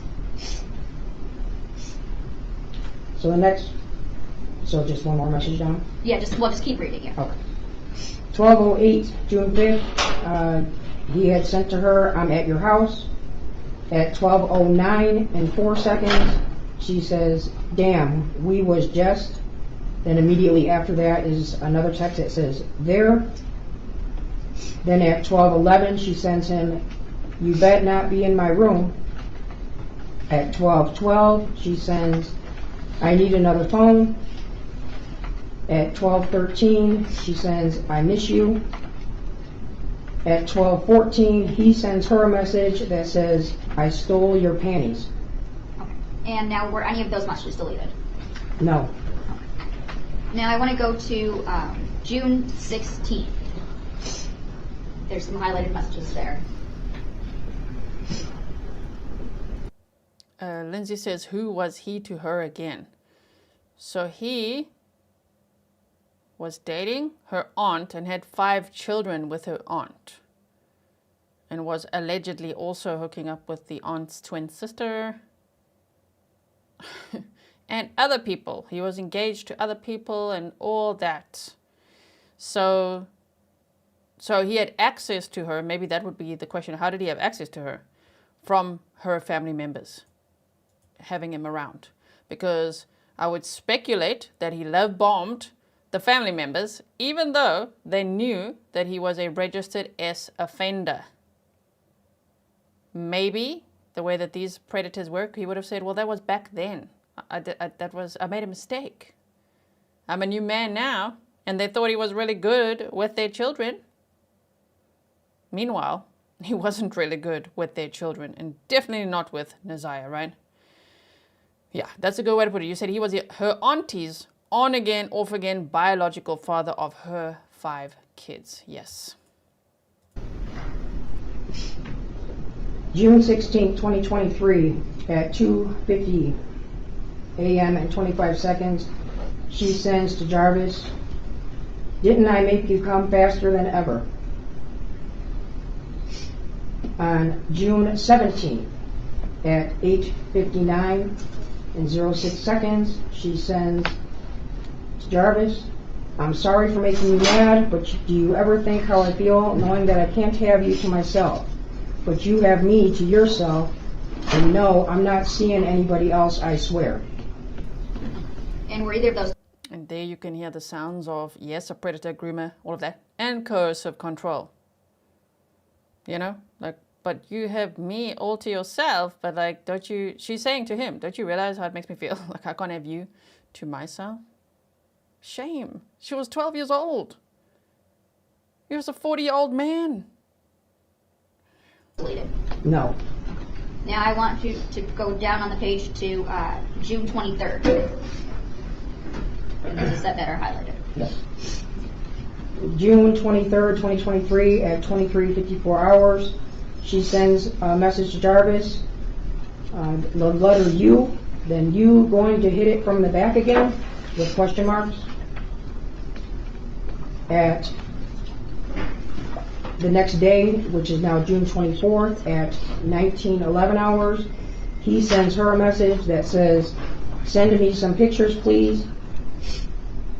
At 19:20, she replies, don't you still got the other pics? At 19:47, he replies to that and says, no. At 20:19 hours, she sends to him, I will send some. And now moving through to June 26th. There's a set highlighted there. Oh wait, sorry, first, those ones that you just read, were those deleted? Yes. Okay, now moving to June 26th. June 26, 2023 at 16:31 hours, she sends a message to Jarvis that says, call me when you have time. At 16:33 hours, he replies back to her, I want some. At 16:33 hours and 50 seconds, she replies back to him, you can have some. At 16:30. You can gather what the word is that I silenced there, redacted there, right? It's a genital part. 39 hours and 41 seconds, he replies to Messiah, when? At 16:49 hours and 28 seconds, she sends to Jarvis, whenever you come get me. At 21:16 hours, she sends to Jarvis, call me, want to tell you some, S-U-M. At 21:24 hours, she sends a message to Jarvis that says, you can get some today. At 21:24 hours, she sends another message that says, you can get some today. And were any from that set deleted? Yes, all of them. All of them, okay. Yeah, no, because he was trying to cover his tracks by deleting all the messages, which of course were their Celebrite extractions they got. He thought he was so smart, like so many of these do. But he's probably like, I deleted the messages. And then they found them. Dumbass. Thank you so much to everyone who's here who has survived sexual abuse at any point in their life, especially as children. I know there's many in this community. And thank you for being here with us as we study Naziah's case, because hopefully it raises awareness, you know, for others to stay safe, because this happens all the time. So thank you so much for being here. I know it's difficult. If it gets too much for you, please know we will save your seat. Okay, if it just take a step back then, look after your mental health. I know it's very difficult to hear this. I find it very difficult as well. And it's very heavy, very intense. So we've still got an hour to go, okay? Just know that I appreciate you being here in solidarity for Naziah and her family. Now moving to June 27th. There's stuff that's highlighted. Can you read those, please? Yes. June 27th at 7:55 UTC. There is a incoming call to Naziah from Jarvis that is listed as a missed call, and the name on here that she has this number saved is Bae for Life, B-A-E, the number 4, and then life.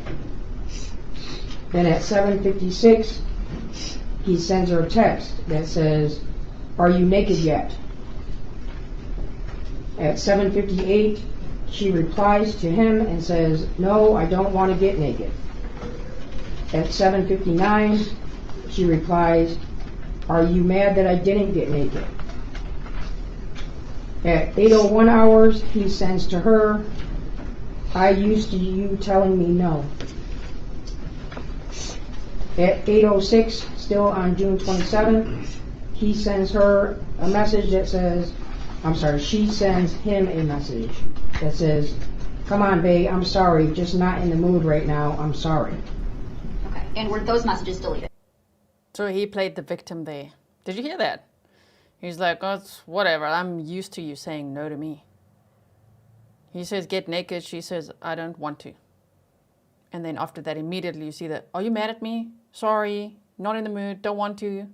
And he's like, I'm used to you saying no. Oh my word. He is so, I mean, this is an understatement, manipulative. He wants that power and control. Oh my goodness. Yes. Okay, now jumping to just a little later in the day on June 27th, there's a set highlighted. So on June 27th, now at 16:24 hours, he sends her a message that says, but I can't nut inside you, so it's different. At 16:25, she replies, why you can't? Didn't you do it before? At 16:25 and 40 seconds, he replies, but I had to buy a pill to do so. At 16:26, she replies to him, yeah, you right. At 16:26, 28 seconds, she sends, but what you doing, but it's abbreviated WYD. At 16:28 and 45 seconds, she sends to him, are you busy? With a question mark. And those were deleted. Thank you. Now, jumping forward to June 28th.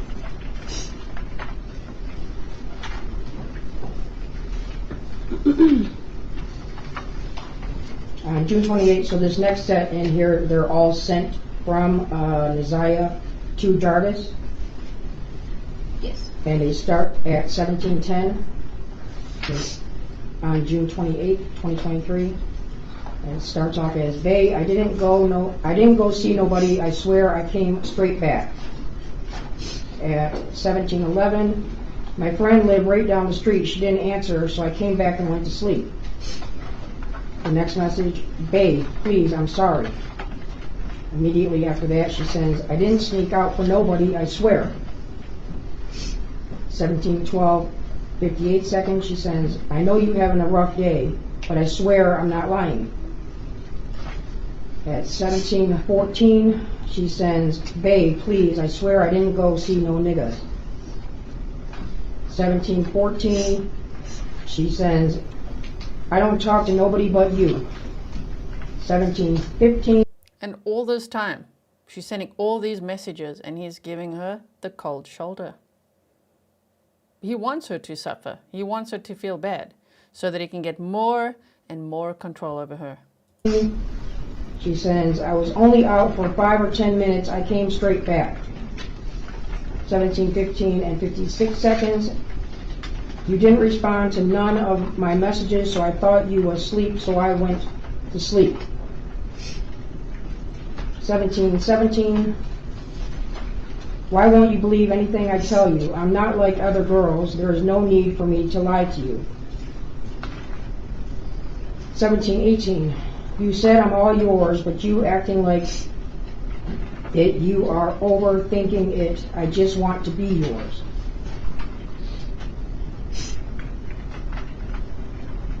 17:19. "Please stop ignoring my calls. You don't want me to see nobody, and I'm not." 17:20. "Bae, I'm sorry I didn't tell you." 17:21. "I promise you there is no one else." 17:24. "If you don't believe me, I will send you my Instagram password." Now, these next messages from 17:24 to 17:25, don't read what the username and passwords are, just that they were sent. So the next message is she's sending her Instagram username and a password along with her Gmail email and giving the password to that as well. Okay, and now starting again with 17:26. So on June 28th, still 17:26, the next message is still all being sent to Jarvis from Neziah are, "I hope you believe me now. You really don't want to believe me, but I will tell you the truth every time." Immediately after that, "I just want to make your day better, babe. I'm sorry." feel free to log. Shame. She's even like, here, take it. Take my passwords to everything. Please, please. And he's just ignoring her. Log in at any time or go through my messages. Now at 17:42, she sends, I only want to be with you. At 18:09, hey, I'm sorry for not telling. I swear I will next time, please. Still 18:09, Bae, I love you. Please call me back. Now at 18:18, come on, Bae, please. At 18:19, so what if I will be able to get out tonight and I'm calling you and texting you, are you still going to ignore me? At 18:21, she sends, you are so busy, I feel like you don't want me. This is why I don't open up to you, because if I do, you get mad and don't want to talk. So how am I going to trust you? I do, but you don't trust me. It's up to if you want to be with me or not. At 18:45, she says, I didn't do anything wrong. I don't get why you so upset. At 18:46, all I try to do is make you happy, but clearly I'm not enough for you. Cut me off. I don't anymore. You FRL, for real. Never even talked with me. All I want is you to love me. At 18:47. Shame. She said, all I want is for you to love me. And at this point, you can hear he's still not texting back. He's giving that cold shoulder. My goodness. Danielle Colby says, if this is extremely triggering for you, that's a good thing. I don't think it's a good thing, but you said it should be. Okay, please protect yourself and others from predators. So that is a good lesson, yes. It is very upsetting, but it is reality for so many children, which is so sad. And even as I say, some of these predators coerce children online without even ever meeting them. Like that doctor case we just recently looked at, you'll find it in my live stream section there. It says a doctor coerced minors online, something like that on the thumbnail. Yeah, he didn't even meet those children, and yet one of them died following his orders. Whew. So that he could get off, because he would make them harm themselves while getting naked for him. Oh my word, he wouldn't even show his face. It's really scary, right? So I tried so hard, but you don't understand that. I'm sorry if you feel like I'm cheating, but I'm not. I gave passwords and all that, and all. What more do I have to prove I'm not cheating? Now this message is when Jarvis actually finally replies, which is at 18:55. He sends to her, I'm working, love. And were those messages deleted? Yes. Now, moving on to June 29th.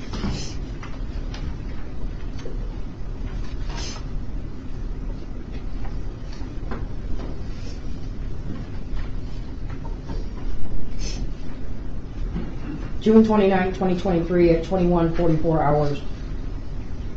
She sends to Jarvis, when you off work? At 21:49, she sends, pick me up before you pick up Janiyah. At 22:02, she sends, hope to see you soon.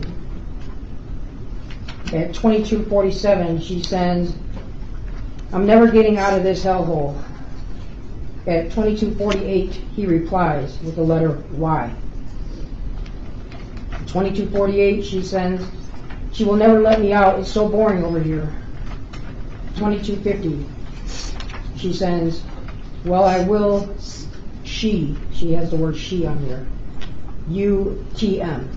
And then the very next text after that, it says, I will see you tomorrow. Then at 22:50, he replies to her, or tonight.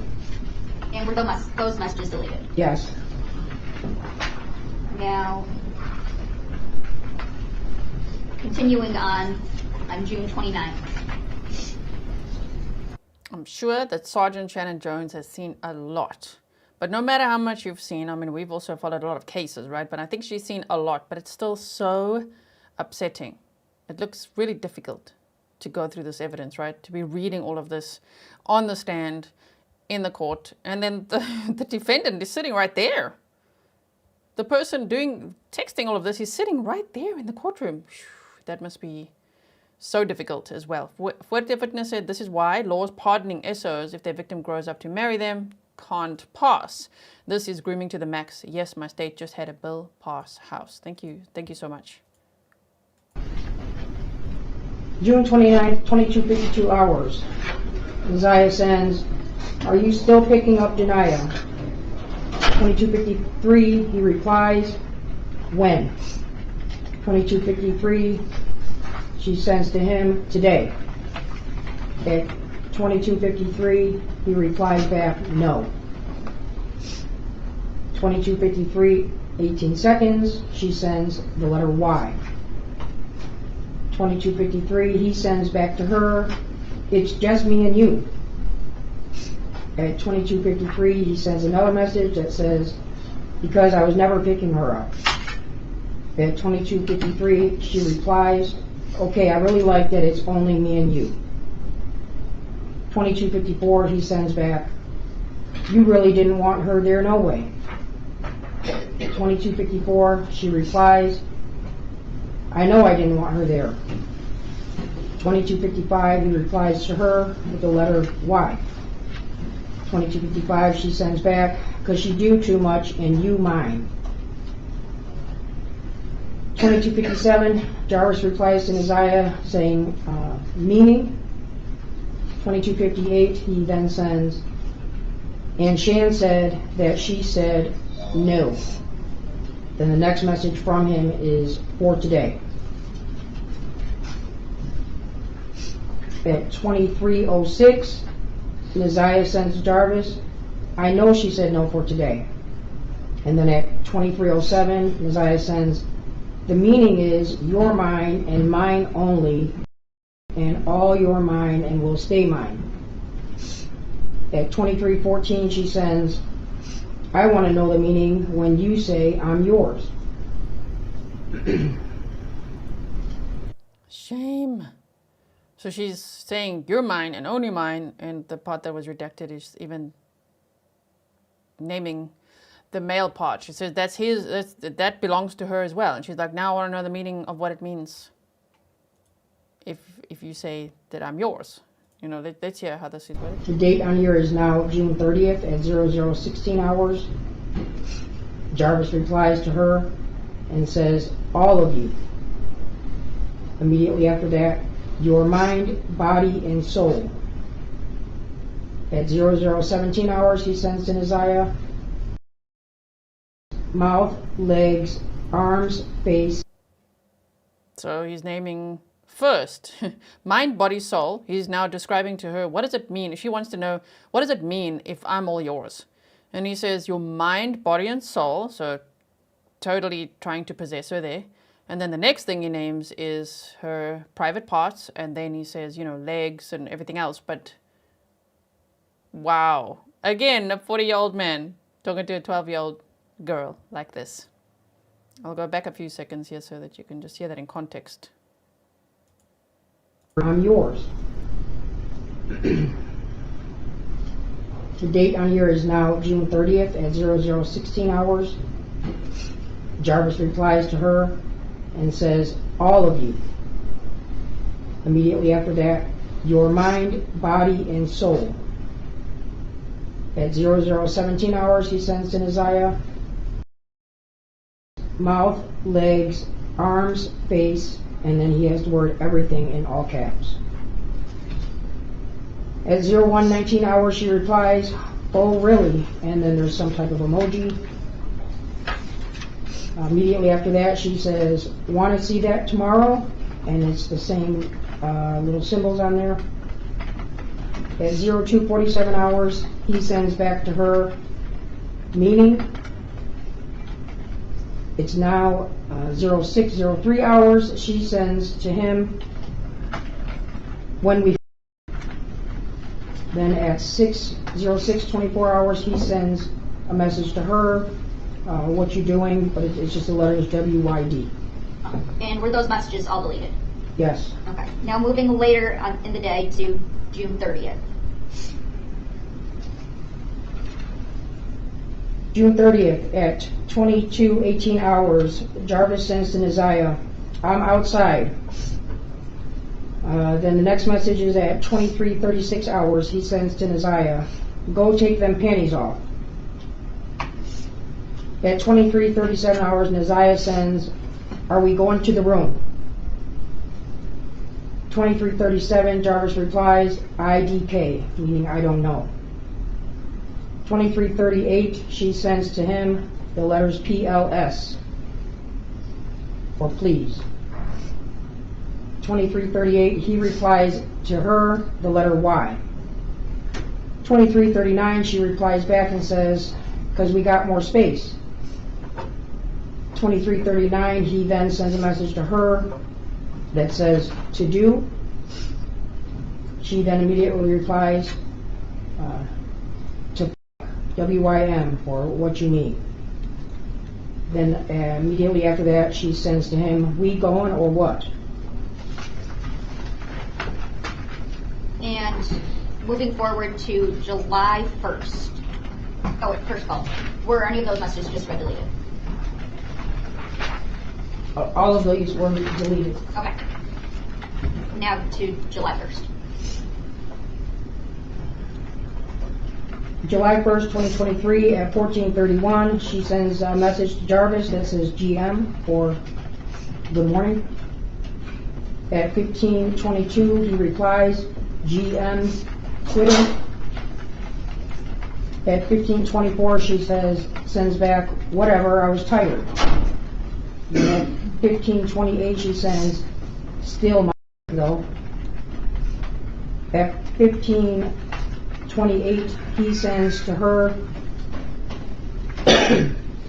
there's 3 letter B's, so it's BBB dot BE, and then a space N, and then the uppercase Q and the lowercase q, as we know.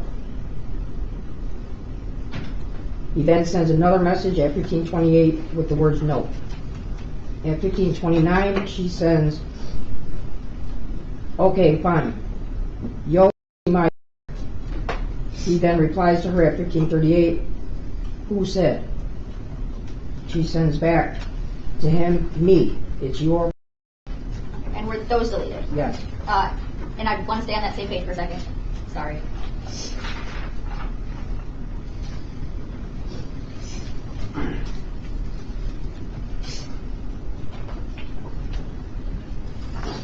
The messages on July 1st, starting from 1907 to 2135.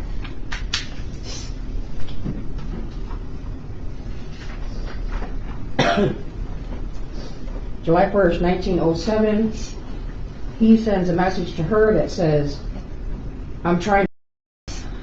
At 1952, she replies back, okay. At 1952, she sends a message that says, WSP, meaning. The redacted is I'm trying to F, okay? If you want to hear all the words, you can listen to it on the raw court footage, okay? It's out there on local news, Fox 2 Detroit, on CBS Detroit News, if you want to. Here, I've spent many hours redacting those words, okay? Because it's so graphic and so upsetting, and I want to show respect for this child victim. You know, I've seen quite a lot of victim blaming out there, and we don't tolerate that here. No victim blaming. She was a child victim of this serial predator. Okay, so and you can hear his tactics, his strategies to get that power and control, to make her feel like, well, you're going to have to do something about it now because now you've upset me, you know, or look, I'm so disappointed because you said no. It's horrible. Okay, we had 1 hour 18 out of 2 hours and 3 of our court footage for today. What's up? Then at 21:34, she sends, you still coming, or you was playing about trying to. At 21:35, he replies back to Neziah, I'm serious. And were those deleted? Yes. And now moving on to July 2nd.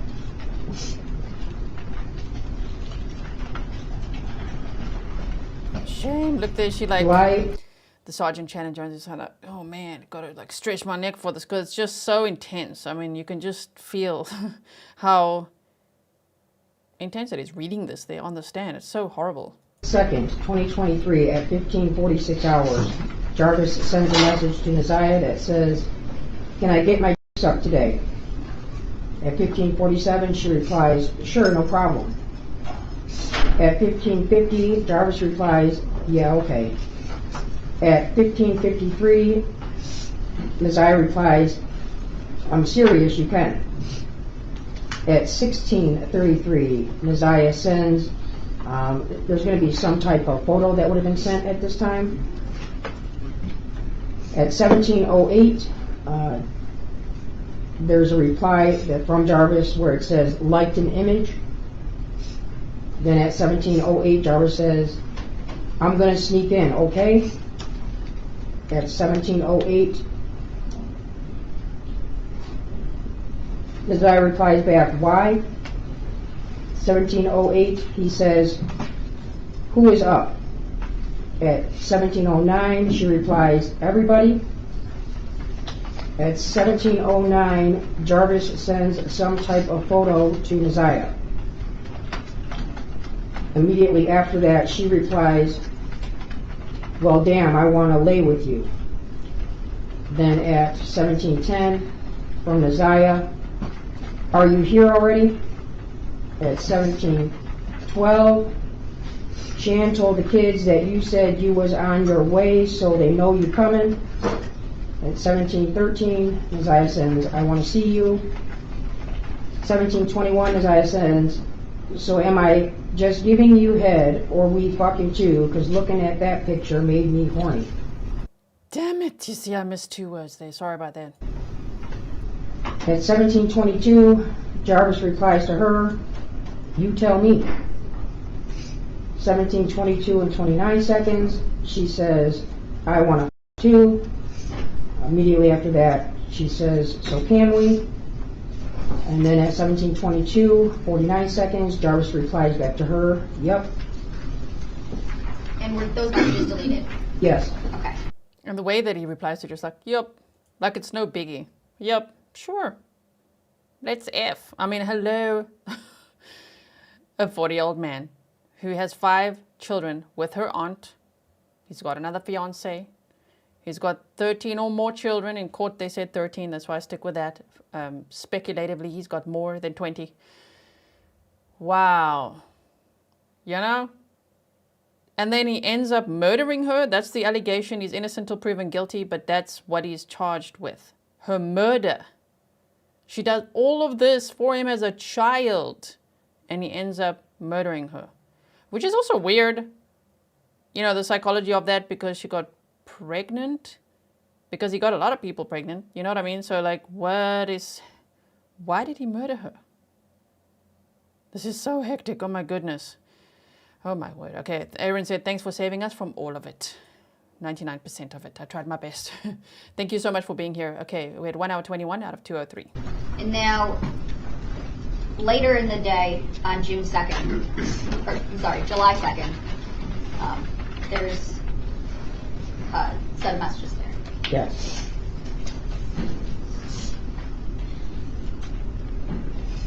July 2nd, 2023, starting at 18:41 hours, she sends to Jarvis, "I want to." At 18:41, "Do you?"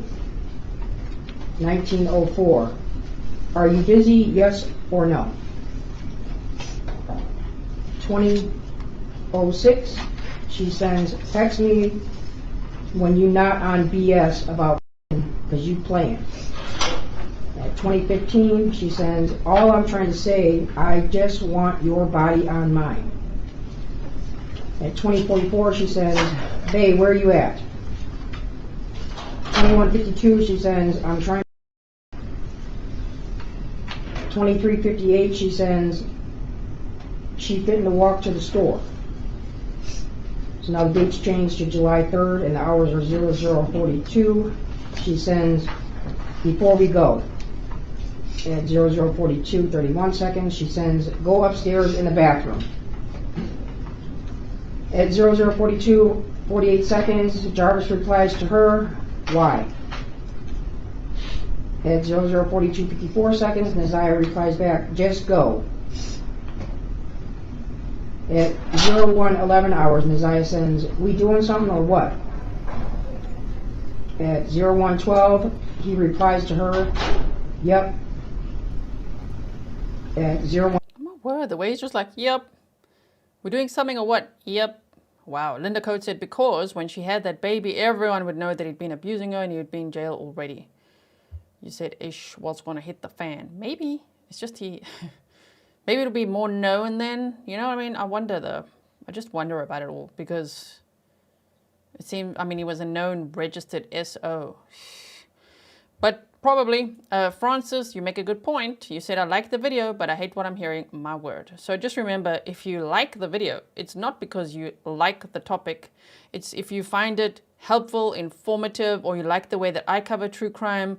If you like it, then that tells YouTube that you think that they should show it to more people because they show it to a certain number of people. If you like it, they go, okay, we're going to branch out a bit and show it to others. So if you want others to learn from this or see this live stream, then that lies in your thumb if you can like the video. Thank you so much. Okay. 1:23, she replies, I want to lay with you. At 01:30, he replies, I'm going upstairs. At 01:31, she sends, okay, Shan going up there too. At 01:31, she says, I just want to chill with you. At 01:32, he sends back to her, is she? 01:32, and Neziah replies, yes, you know she wants some. So she going to follow you upstairs. Then at 01:43 hours, she sends him another picture. 01:43, he replies, not getting any. Then immediately after that, the message says from him to her, this is your dick. At 01:44, Neziah sends, I know it's mine. Give her some dick, so ask and shut up. At 01:40. You see as many hours as I spent trying to redact every one of those words. Damn, some of them still slip through because there's so many, because this predator said so many things like that. I'm so sorry. 4. Give her some so she can shut up and leave you alone. She only acting like that because she's horny. At 01:48, Jarvis replies, I want to see you. Immediately after that, his next message is, while you in the shower. Then at 01:55, she sends him a photo. It is now 02:04 hours. He sends her a message that says, I don't want to give her. At 02:10 hours, these next set of messages are all from Neziah. It says, come back downstairs. Damn, you scared. At 02:44 hours, she sends, hurry up. I want you back. At 02:50 hours, she sends, come downstairs so I can sit on it real quick. At 02:52 hours, she sends, I promise it's not going to be long, just a few, but it's FRW, up and downs, please. Then immediately, right after that is 02:53, she sends the same message, but it's spelled correctly. It says, I promise it's not going to be long, just a few up and downs. And were all of those messages deleted? Yes. Okay. Now moving to July 4th. July 4th, 2023 at 15:43 hours, Neziah sends Jarvis a message that says, in the shower right now, I'll text you when I get out. Jarvis then replies, hope you know that we today. At 15:43 hours, she replies back, okay, fine with me, I was just waiting yesterday. Or I was waiting yesterday. At 16:20, she sends him a picture. At 16:20, she sends, I'm out. At 16:56, a message is received to her. It's loved in image. 16:56, she sends a message, are you busy? At It is now July 5th, 0501 hours. She sends him a message that says, "You was right, it hit different outside." And were those messages deleted? Yes. And moving to July 6th.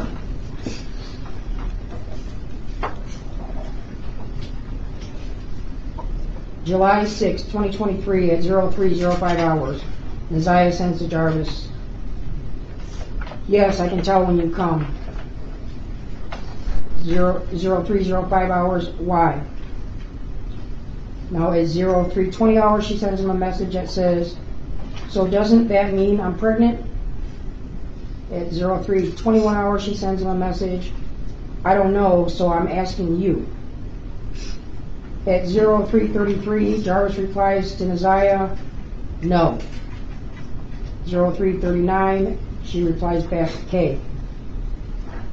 It now jumps to 1310 hours, still on July 6th. She sends the letters GM. Then at 1400 hours, she sends, "I want to." At 1425, he replies, "How?" At 1426, she says, "I don't know, you got work and I'm just horny." At 1427, he replies and sends her a message that says, "Where is your Nana?"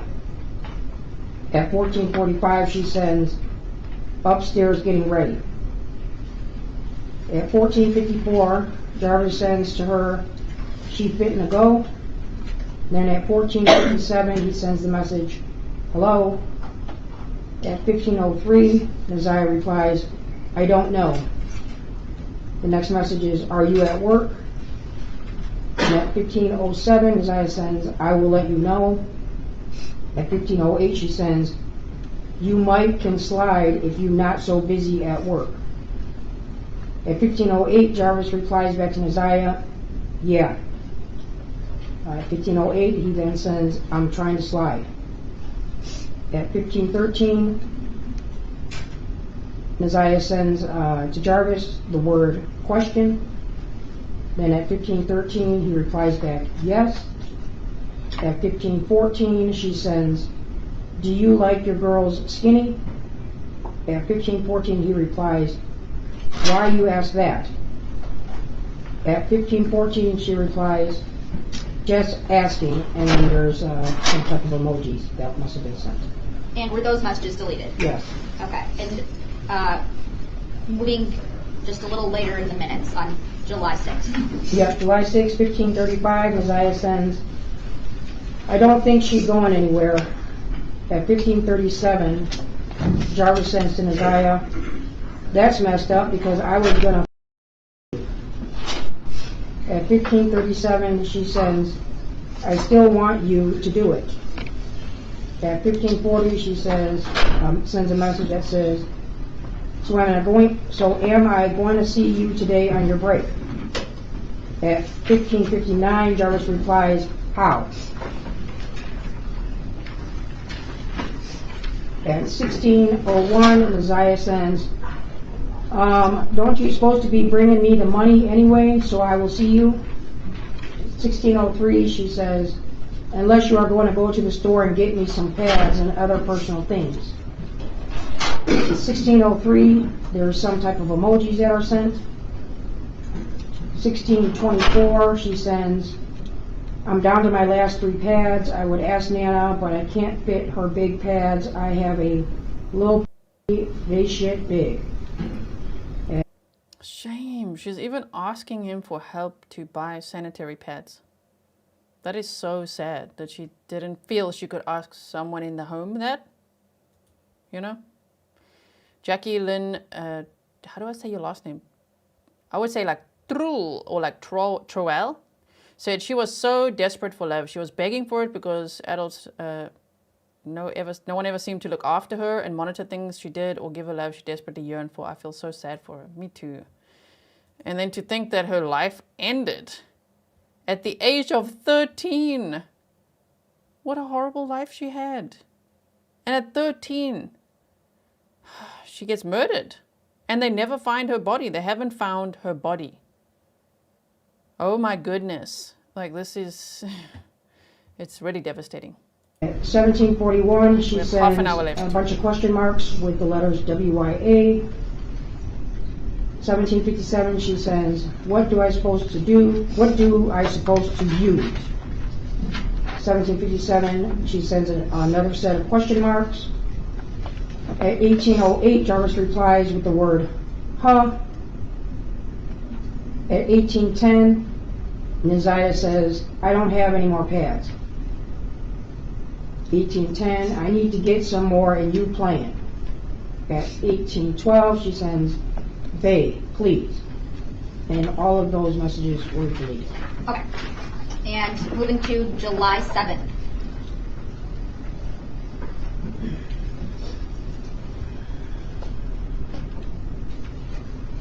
July 7th, 2023 at 14:34 hours, Neziah sends a message that says, so what you on today? The next message at 14:35, she sends, you trying to what? At 14:37, Jarvis replies back, yes. 14:38, Neziah sends, I'm sorry. 14:38 again, she sends, but I hope to see you today. At 14:39, she sends, I didn't know if you were up last night, so I stopped calling and texting. And those messages were deleted.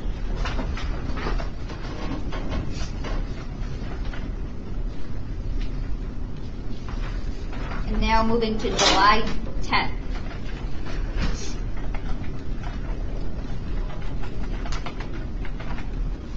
Shame, her hands really are shaking, like as she drinks the water there. Oh my word.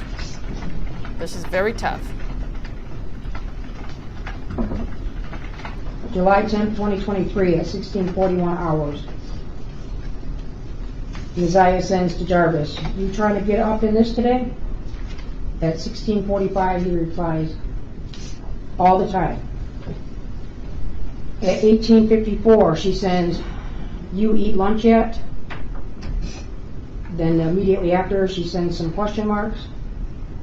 Now at 19:54, Neziah sends, yo job so empty. 19:55, she sends, I was just there. At 19:59, Jarvis replies the letters I and K, or I know. At 19:59, he sends, how you know. At 20:14, Jarvis sends, what's up. 20:39, Neziah replies, I didn't want you to see me. 20:39 hours, so I left. At 20:40, Jarvis sends a message to Neziah saying, who was with you? At 20:40, she replies, nobody. 20:40, again, 37 seconds, she says, you working late today? At 20:40 hours, 38 seconds, Jarvis sends to her, so how did you get to my job? At 20:40, 48 seconds, he then sends, no. 20:40 and 58 seconds, Neziah replies, I walked up there. At 20:41, Jarvis replies back to her, so walk now. At 20:41, Neziah replies, I can't, Nana's back. At 20:42, she sends, can you pull up today since you're not working late? 20:42, she sends a couple question marks. Then he replies at 20:42 and 29 seconds with the word yup, and those messages were deleted. And moving on to July 11th.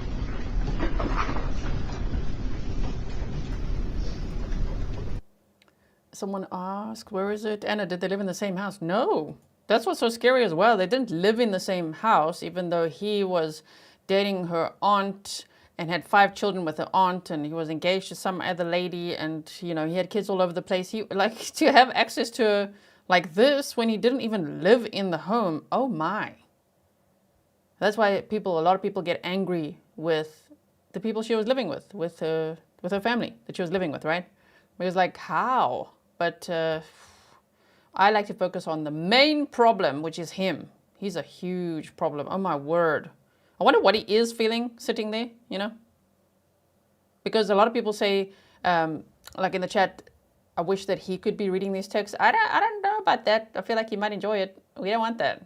I'm not convinced how he would be feeling reading this, especially based on the little snippets of police interview that we saw. I mean, smooth talker, you know, with his little voice and his little eyebrows going. I mean, I don't know. I would worry that he would enjoy reading these texts if he was on the stand, but who knows? I think he's hiding like he is, mask on and just hiding behind his attorneys like that, probably for fear of being identified even more easily in the jail, where he will then get attacked a lot for what he did to children, right? That's rumored what happens in jail. And it's already rumored about him, that he's wearing a mask because some of his teeth were knocked out or bruised. I don't know. This is pure rumor, okay? Pure rumor, pure speculation. I've just heard it on social media that he's been beat up and essayed himself and now in jail and all of that. So don't know if that's true, but yeah. July 11, 2023 at 18:43 hours, Naziah sends to Jarvis, I want to. At 1900 hours, he replies, when? At 2012 hours, she sends the 3 letters NVM, or never mind. At 2038, she sends, I took a shower. At 21:32, she sends, I be trying so hard not to think about you, but it's too good not to think about you, and I miss you rubbing on my thigh. The date is now July 12th, and this is at 00:35 hours. She sends, we might go over Shan crib. At 02:55 hours, she sends, I'm fitting to hop in the shower. Call as soon as you get done doing whatever. I want you to tell me how you going to give me for my B-day. Tell me nice and slow and sexy so I can play NVM, you know. And were those deleted? Yes. Okay. And later on July 12th?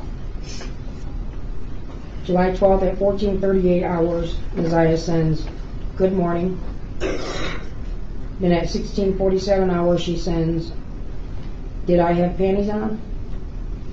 At 16:47, Jarvis replies, no. At 16:50, Naziah sends him some question marks.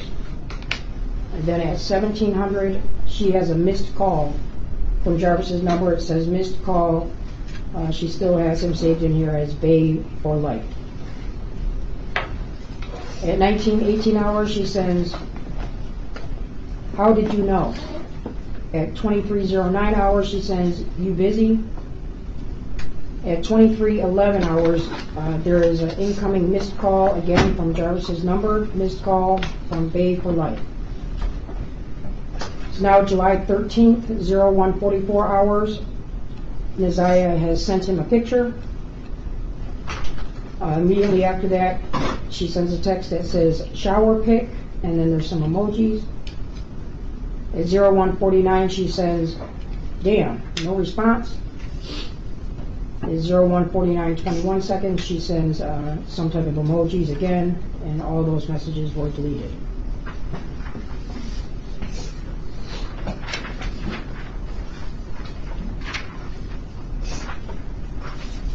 And now moving to July 22nd. Before we move on, Sergeant Jones, do you need a moment, a break? Are you okay? I gotta go a little bit longer. Okay, here we go. Unless the court needs a break. No, Okay. I'm making sure that she doesn't need a break. July 22nd, 2023 at 14:56 hours, Naziah sends, Bay, I want to. Then at 14:57, he replies, work. Immediately after that, he replies, I do too. 14. I'm just going to quickly pause. Vicky, I'm going to use your message as an example, okay? I'm not attacking you. So you said, I understand the defluff to protect our ears, but we are adults and we need to hear the horrid and disgusting things so we get the full picture. The reason I don't do that is to protect the victim and also to not feed the pedos. They want to hear all the words. They want to hear the messages. They will tune into this and get off. Do you think I wanted to say that? No, but I don't want to do that either. I'm not contributing to that. Many pedos will tune into this and be like, oh, cool, let's hear these messages. And then what did he say? Gross. So I redact certain words, which is the F word, the P-U-S-S-Y word, and the D-I-C-K word. And if anyone, Vicky, again, I'm not saying this at you, I'm saying it to everyone that said it the whole stream. If anyone has a problem with that, please go and listen to all of that on the raw court footage. Okay? We're not going to play it here for obvious reasons. My face is going red. I can feel it. I'm getting angry. Okay, let's keep going. 57, Desire replies, no, you don't. 1457, Jarvis replies, I do. Immediately after that, Jarvis sends WYA. Or where are you at? 1457, Desire sends, I'm at the crib. 14:57 hours and 57 seconds, Jarvis replies, come on. At 14:58, Desire replies, Shan and Nana went to Family Dollar. The next message says, I can't, I wish I could. At 14:58, Jarvis replies, how long are they going to be? At 14:58, Desire sends to him, IDK, or I don't know. The next message is, I'm so horny. Then at 14:59, she sends, I want a hug from you. At 15:01, Jarvis sends her a message that says, I'm on my way, with the exclamation point. I just got off the phone with Shan. They are at the barbershop. And were those messages were deleted, yes.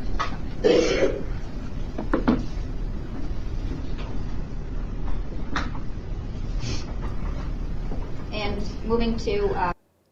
I think my number one priority on my channel is to protect people, to protect the victims, their families, and survivors of this horrible stuff, right? With whatever topic we're looking at. So that's also why, I mean, I always tell people, and some people look at me like, what do you mean? Don't post pictures of your kids on social media. You're feeding the pedos. Like, nobody thinks about that angle. You know, certain things they want to hear. They want to hear the little girl's message saying P-U-S-S-Y. Why? Why? Somebody's made me Grizzly now. I'm so angry now because it's like, you know, I think people underestimate my strategy. They think I'm just like cute and kind and I'm just like, oh, look at me, I'm so perfect. I'm just here. I'm just not going to show it because, like, you know, it's just so sensitive. It's like, hello, we're trying to protect a child victim of horrendous sexual abuse from a known serial predator who died. You know what I mean? Okay. Rant over. We've got 25 minutes left. And if this stuff doesn't make you angry, oh man, why not? It's so upsetting. It's happening to children right now, all over social media. Do you know how many things I report on X every day or social media where people shouldn't be posting that? Oh my word, sometimes on X when you share a missing child's flyer, you will literally get CSAM posted underneath there. And I hope that AI, being so popular now, will eventually have the ability to filter that out. Protect children, you know? And we are part of that, okay? We're educating on how groomers and predators operate. That's the point of learning about this case. We want to see justice for Naziah and everybody else that this predator ever violated and highlight the issue, which this case, what a spotlight this case puts on how a coercive controller, a predator, a groomer, a sexual abuser of children operates. Just listen to the messages. Can you imagine in Madeline Soto's case what the messages between her and Stefan Stearns could be like? It could be like this. Don't get afraid if it is. This is how they operate. And it's important to know so that you can protect children. July 24th. July 24, 2023 at 03:24 hours, Naziah sends Jarvis a message that says, don't park in front. Immediately Jarvis replies, why? Then at 03:25 Jarvis sends, you act like you're going to come outside. At 03:25 Naziah sends, I can't, I have guests. 03:25 she sends, and people do watch and look at the house all night. At 03:26, she sends, just park down the street, please. Thank you. 03:26 hours, Jarvis replies to her, who? Neziah then replies back, people on the block. At 03:26, Jarvis replies, who is the guest? At 03:26, Neziah says, my girlfriend, Vari girlfriend. 03:27, Neziah sends, I took his bitch. And at 03:27, Jarvis replies to her, she is our bitch. At 03:27, Neziah sends to Jarvis, she 14, about to be 15. At 03:28, she sends, are you close? At 03:28, Jarvis replies, is she our bitch or no? Now, Jarvis would allegedly, from these text messages, be trying to involve other children in this already horrendous abuse. Look at the defense. Here he sits. This is him sitting behind the defense. His head is hanging. I'm not going to say in shame. I don't know if his head is hanging in shame or not. I don't know. But I would almost say he's just hiding for his own self-preservation and protection, because he seems like quite a sadistic mofo. Killing a pregnant girl, after abusing her like this as well. What? Oh my word. And the timing of it all. You're supposed to turn himself in for other charges on January 9th. Wow. So yeah, Shemi's defense attorneys are like, yeah, I don't know. It's a tough one. You don't have much to defend there, huh? So.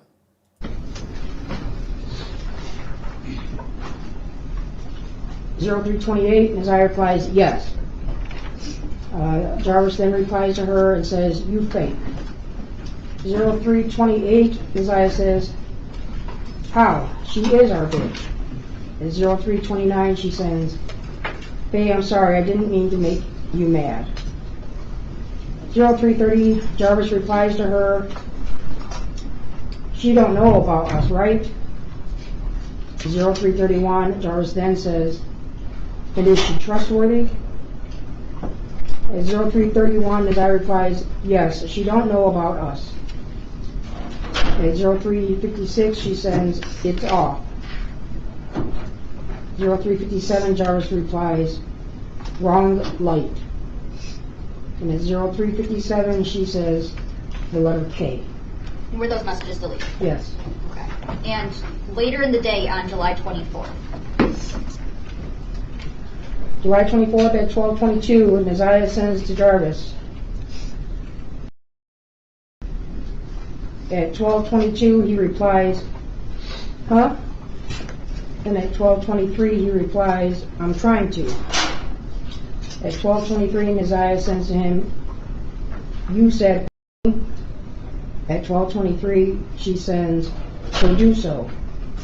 12:23, Jarvis replies, when? 12:23, Neziah replies, trying to make time, going through my schedule, RN, for right now. 12:24, Neziah sends, what time are you going to work? At 12:40, Jarvis replies, now. And now jumps to 21 hours, and Neziah sends WID for what you're doing. Then at 21:23, she sends you free with some question marks. We now jump to July 25th. At 17:33 hours, Neziah sends, I want to today. At 17:33 hours, Jarvis replies back, come on. And then immediately after, he replies, I'm by myself. At 17:33, she sends back to him, I can't RN for right now. At 17:34, Neziah sends, after work, can you call for me, please? And those messages were all deleted as well. And now jumping to August 4th.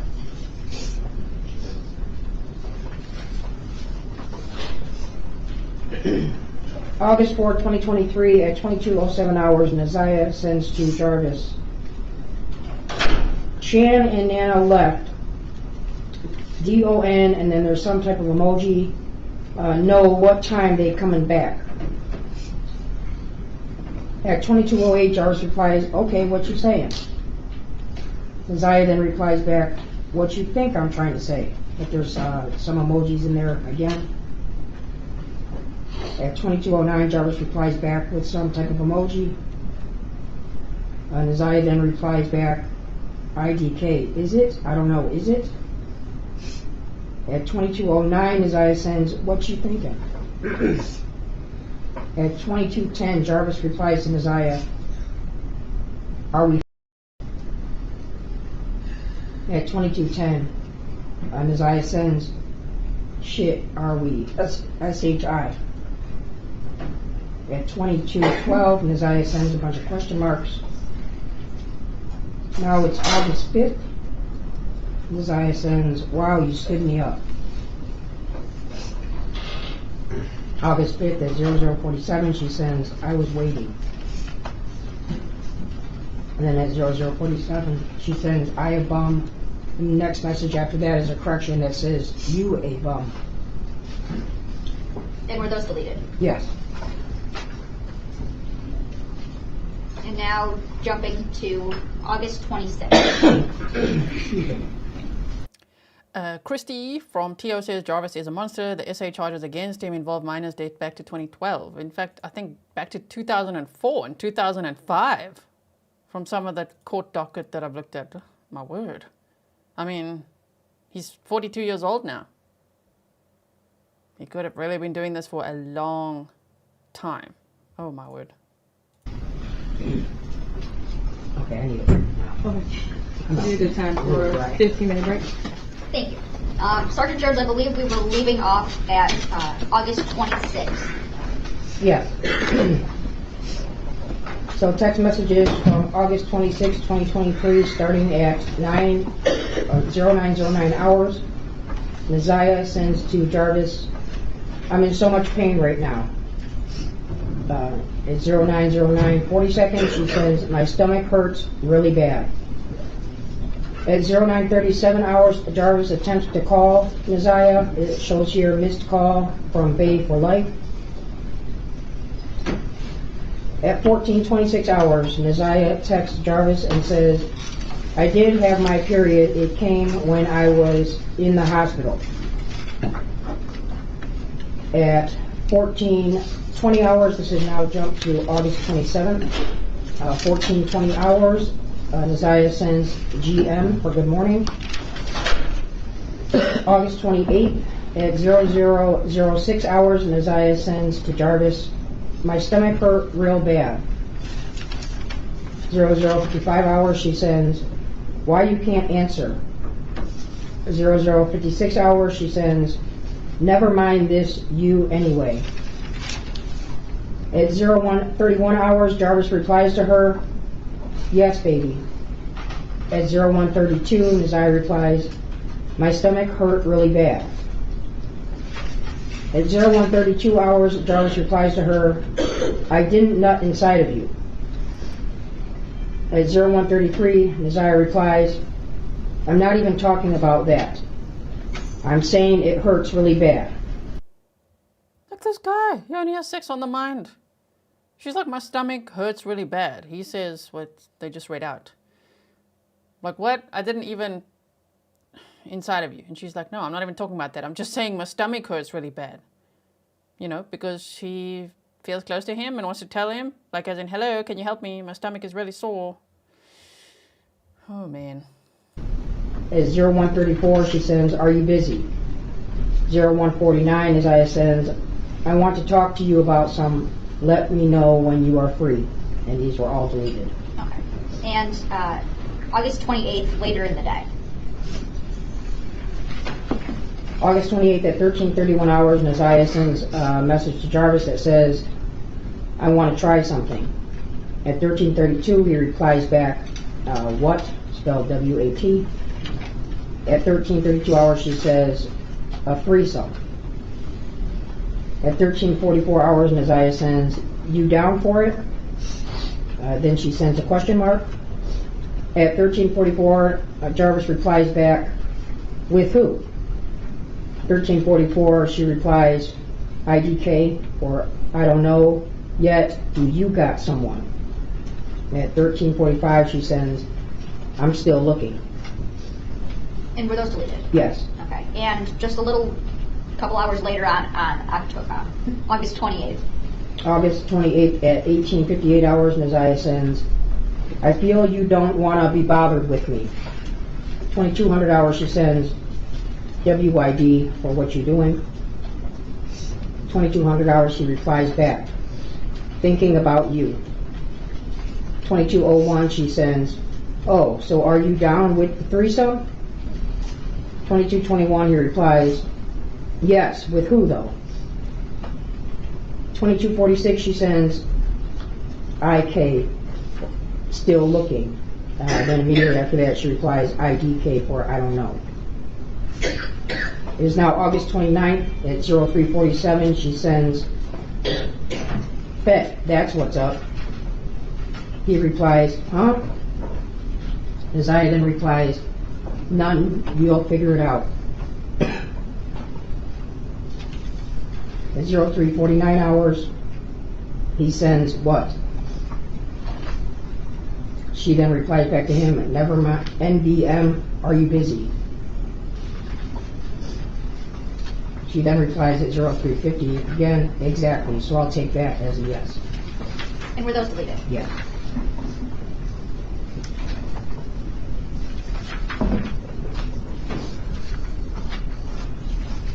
And now we're moving forward to, sorry. That's okay, go ahead. We're moving forward to September 26th.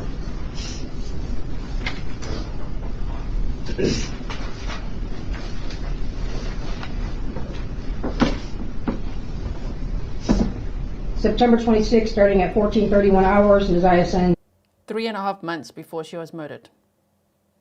These messages they're reading now. September 26th of 2023. She went missing January 9th of 2024. They believe she was murdered based on all the evidence they have. Obviously, is innocent till proven guilty in the murder charges. The other is like a repeat offender. This guy's already a registered SO. I mean, wow. And there he sits. They show him every now and then. Here he is. Really hiding behind his attorneys. Look at that. Bae, you up? Some question marks. Then she sends another set of question marks. 14:32 he replies, yeah. 14:33 Neziah sends, my period haven't came at all. 14:36 she sends, hello, you there? With some question marks. 14:37 Jarvis replies to Neziah, what you mean? At 14:38 Neziah says, it have not came. 14:38 Jarvis replies to her, since when? Neziah then sends at 14:38, 42 seconds, since I was in the hospital. The next message is, that was last month. I'm scared, I don't know, IDK, what to do. I have to go to the doctor's, TM, for tomorrow. At 14:41, Jarvis replies to Neziah and says, you said that you took a pregnancy test and it was negative. 14:41, she replies, it did. At 14:41, Jarvis then replies, so go get another one. At 14:42, Neziah tells him on a text, I can't, I have no money. Oh my word. So she's telling Jarvis, this predator, that she's missed her period. And he's like, what? Last time you said you had a pregnancy test, you said it was negative. That's his response to a little girl? And he's like, well, go get another one. She's like, I can't. I don't have any money. Oh, my goodness. What he put her through. After that, she says, you go get one. 14:43, she says, you ain't scared to get a plan B, get a pregnancy test, and bring it later today. Just act like you have to use the bathroom. At 14:36, she says, PLS for please. She then replies, will you do it, with some question marks. At 14:51, she says hello with a bunch of question marks. Then at 14:56, Jarvis replies to her with okay. Okay, and now the messages from 9:26 at 14:31 and 41 seconds, all the way to 14:39 and 42 seconds, were those deleted? Well, so they're deleted from the 14:31, 41 seconds, all the way down to 14:39 and 13 seconds. Those are not deleted. Okay. Then there's two that are deleted, which are the two messages that talked about, I'm scared, I don't know what I have to do. I have to go to the doctor tomorrow. And then the other one that she deleted was when it says, you said that you took a pregnancy test and it was negative. Okay. There's one that she did not delete that was, it did. Then the rest of them after that, where it talks about get another test, come upstairs, and put it in the bathroom, those messages were deleted. Okay. And moving to September 27th. September 27th, starting at 21:26 hours, Neziah sends, but are we still on for Friday? At 21:31, Jarvis replies, what you mean? 21:38, she says, are we still on for Friday? At 21:49, Jarvis replies, yes. 21:49, Neziah says the letter K. At 21:49, Jarvis then sends a text to her asking, what we doing though? At 21:49, she sends back. At 21:50, Jarvis replies, seriously? 21:50, Neziah replies, yeah, what else we gonna do? 21:50, Jarvis replies back to her, where? Neziah then replies back immediately and says, IDK, or I don't know, you pick somewhere. Then at 21:51, Jarvis sends to her, I always do. 21:51, Neziah sends, I know. At 21:52, she says, I really just want to cuddle, but if you want, we can. 21:52, 20 seconds, she sends, so do you, with some question marks. 21:52 and 35 seconds, Jarvis sends to her, do I weigh? Then right after that is a word that was corrected, like what. So it should have said, do I what? Then Neziah sends at 21:52, want to. At 21:53, she sends, I just want to cuddle, but it ain't always what I want to do. At 21:53, she says, so yes or no? At 21:54, Jarvis replies, only if you want to. 21:54, she says, okay, so we fucking then. 21:55, Jarvis replies, so stop talking about you want to cuddle then. 21:55, Neziah replies. Can you imagine, like, can you just hear how he talks to this poor child? So we effing then or what? Stop talking about you want to cuddle then. What? Oh man. Mercedes-Benz said he needs to be charged for her murder and the child. Yes, unfortunately, they haven't found her body, so I think obviously that's why they can't. But one would think that this is a lot of evidence, but they don't have that, legal confirmation. But yeah, if he's convicted, wow, he's facing life without parole, plus 20 years, plus another 15, plus another 10 for all the other charges as well. So if convicted, it is likely that he will never get out again. Okay, damn, you don't have to be mean. At 21:55, Jarvis replies, and it shows that he laughed at her comment about you don't have to be mean. Okay, and were all of those messages deleted? No. Okay. Where does it start that it was deleted? They do not start getting deleted until the messages that Jarvis sends to her, only if you want to, so we fucking then, stop talking about you want to cuddle. Those are the messages that were deleted. Okay.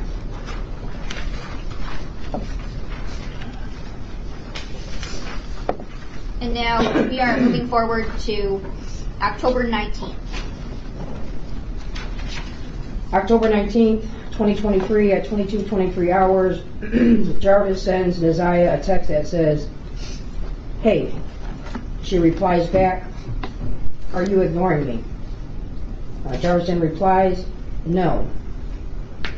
It now jumps to October 21st at 19:05 hours, Neziah sends, hey babe, I need that plan B today. At 19:07 hours, Jarvis sends her the letter Y.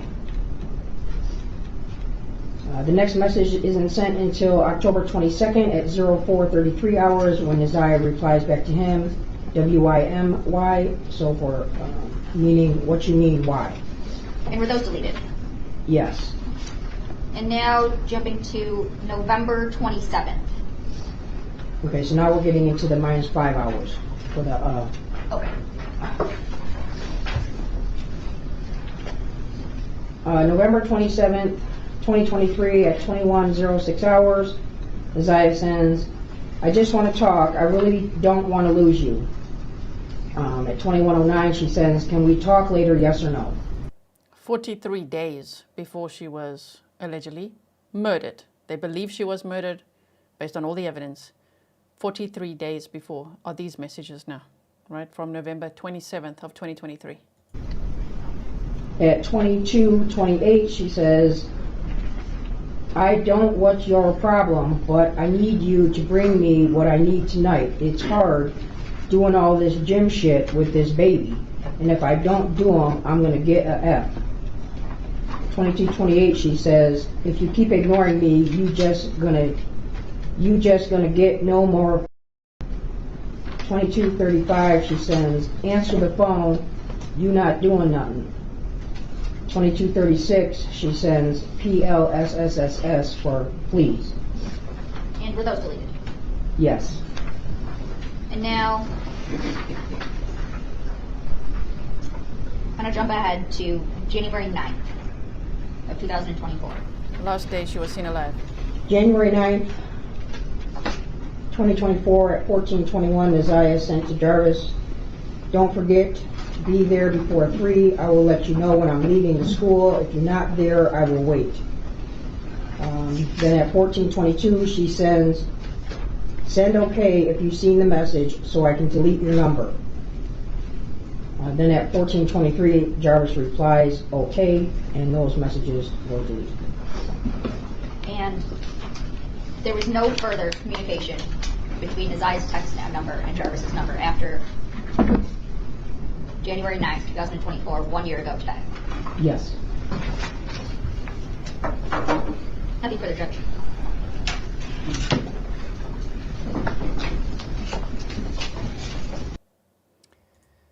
Okay, and ladies and gentlemen, that is what we're going to look at today. This is about Neziah Harris and justice for her. And so sad she lost her life at the age of 13. And barely 13. And had gone through so much horrific abuse at such a young age. So if you want to go and watch the entire day, this are combined, obviously, the text messages from the preliminary hearing that took place on January 6th, 7th, 8th, and 9th. So this would be from January 8th and 9th. That's why there was an outfit change, right? I combined the testimony about the text messages. If you want to see the cross-examination or some of the other witnesses, obviously I'm going to link the original court feeds in the description box for you. I always do. I wanted to focus on this today, and tomorrow we still have a little bit more to do to complete our deep dive into this preliminary examination, which is where the judge decided, yes, this case is definitely going to trial. Yes, it is. And so I don't know what the trial date will be. I thought it was March 7th, but that's just a conference hearing so that they can discuss the logistics and when the trial will be. I hope sooner rather than later. You know, sometimes these things can drag on, but I hope it doesn't. Either way, Jarvis Butts is in jail and hopefully can never hurt anyone again. Sadly, there's many cases like this. We've studied quite a few of them on this channel before. It's so similar, the patterns, of course, the modus operandi of these predators, these groomers. That's why I think it's important to discuss it and learn lessons from it, right? Yeah, Irene says, judge is looking for the book she's going to throw at him. So the judge, if you missed the judge's ruling and how she addressed Jarvis Butts. As you know, we now in part 3, tomorrow's part 4, right, of this deep dive. And on the first day, when we started studying this case, I showed that first, what the judge said. So if you missed it, go and check it out on part 1. Oh man, I mean, she looked straight at him like, you sitting here in the courtroom hiding behind your attorneys with your mask on the whole time. And she said, you are the monster. she really had her say, you know. Okay, so thank you so much, everyone, for being here with me to listen to that testimony and that evidence in this case, which highlights so many lessons. I hope that you will all be okay. I know that it's Friday if you're watching live with me. I hope that you'll have a good rest of your Friday, that you'll look after your mental health. This was the most difficult day out of all the testimony, I would say. So don't be scared to come back tomorrow. It should be slightly less intense, although still the same case, so very upsetting.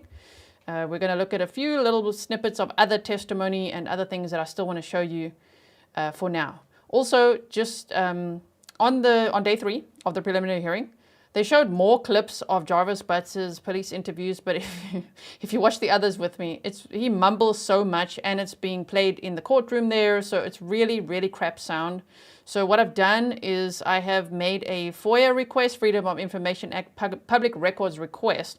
I don't know if I'll be able to get the police interview, you know, because it's not even the trial yet. However, I motivated my request by saying, well, you showed it at the preliminary hearing. So we've seen some of it already. So if I get that, then maybe we'll watch a better quality version together.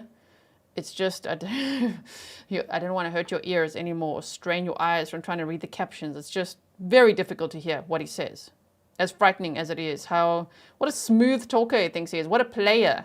When the detective said, oh, you're a player, he's like laughing. He thinks it's so funny. Wow. Emily Toombs says, remember to take care of your own mental health. Is that for me or everyone? Probably for everyone, right? But me too, don't worry, I'm all good. It's time now to go and give the cats some treats. A lot of you send PayPal gifts and coffees, even for the cats. Thank you so much. I'm going to go and spend some time with my family, with the cats, my family being Mr. Grizzly, the cats, and all of that, and I'll be just fine, and I'll see you back tomorrow, right? Make sure you get some sunshine, or just get outside if there's no sun or whatever. Look after your mental health, and remember to protect children, protect yourself, be aware, stay educated, curious, learn, right? Okay, everyone, deep breaths. I will see you again very soon. Thank you, mods. Really appreciate it. Bye, everyone.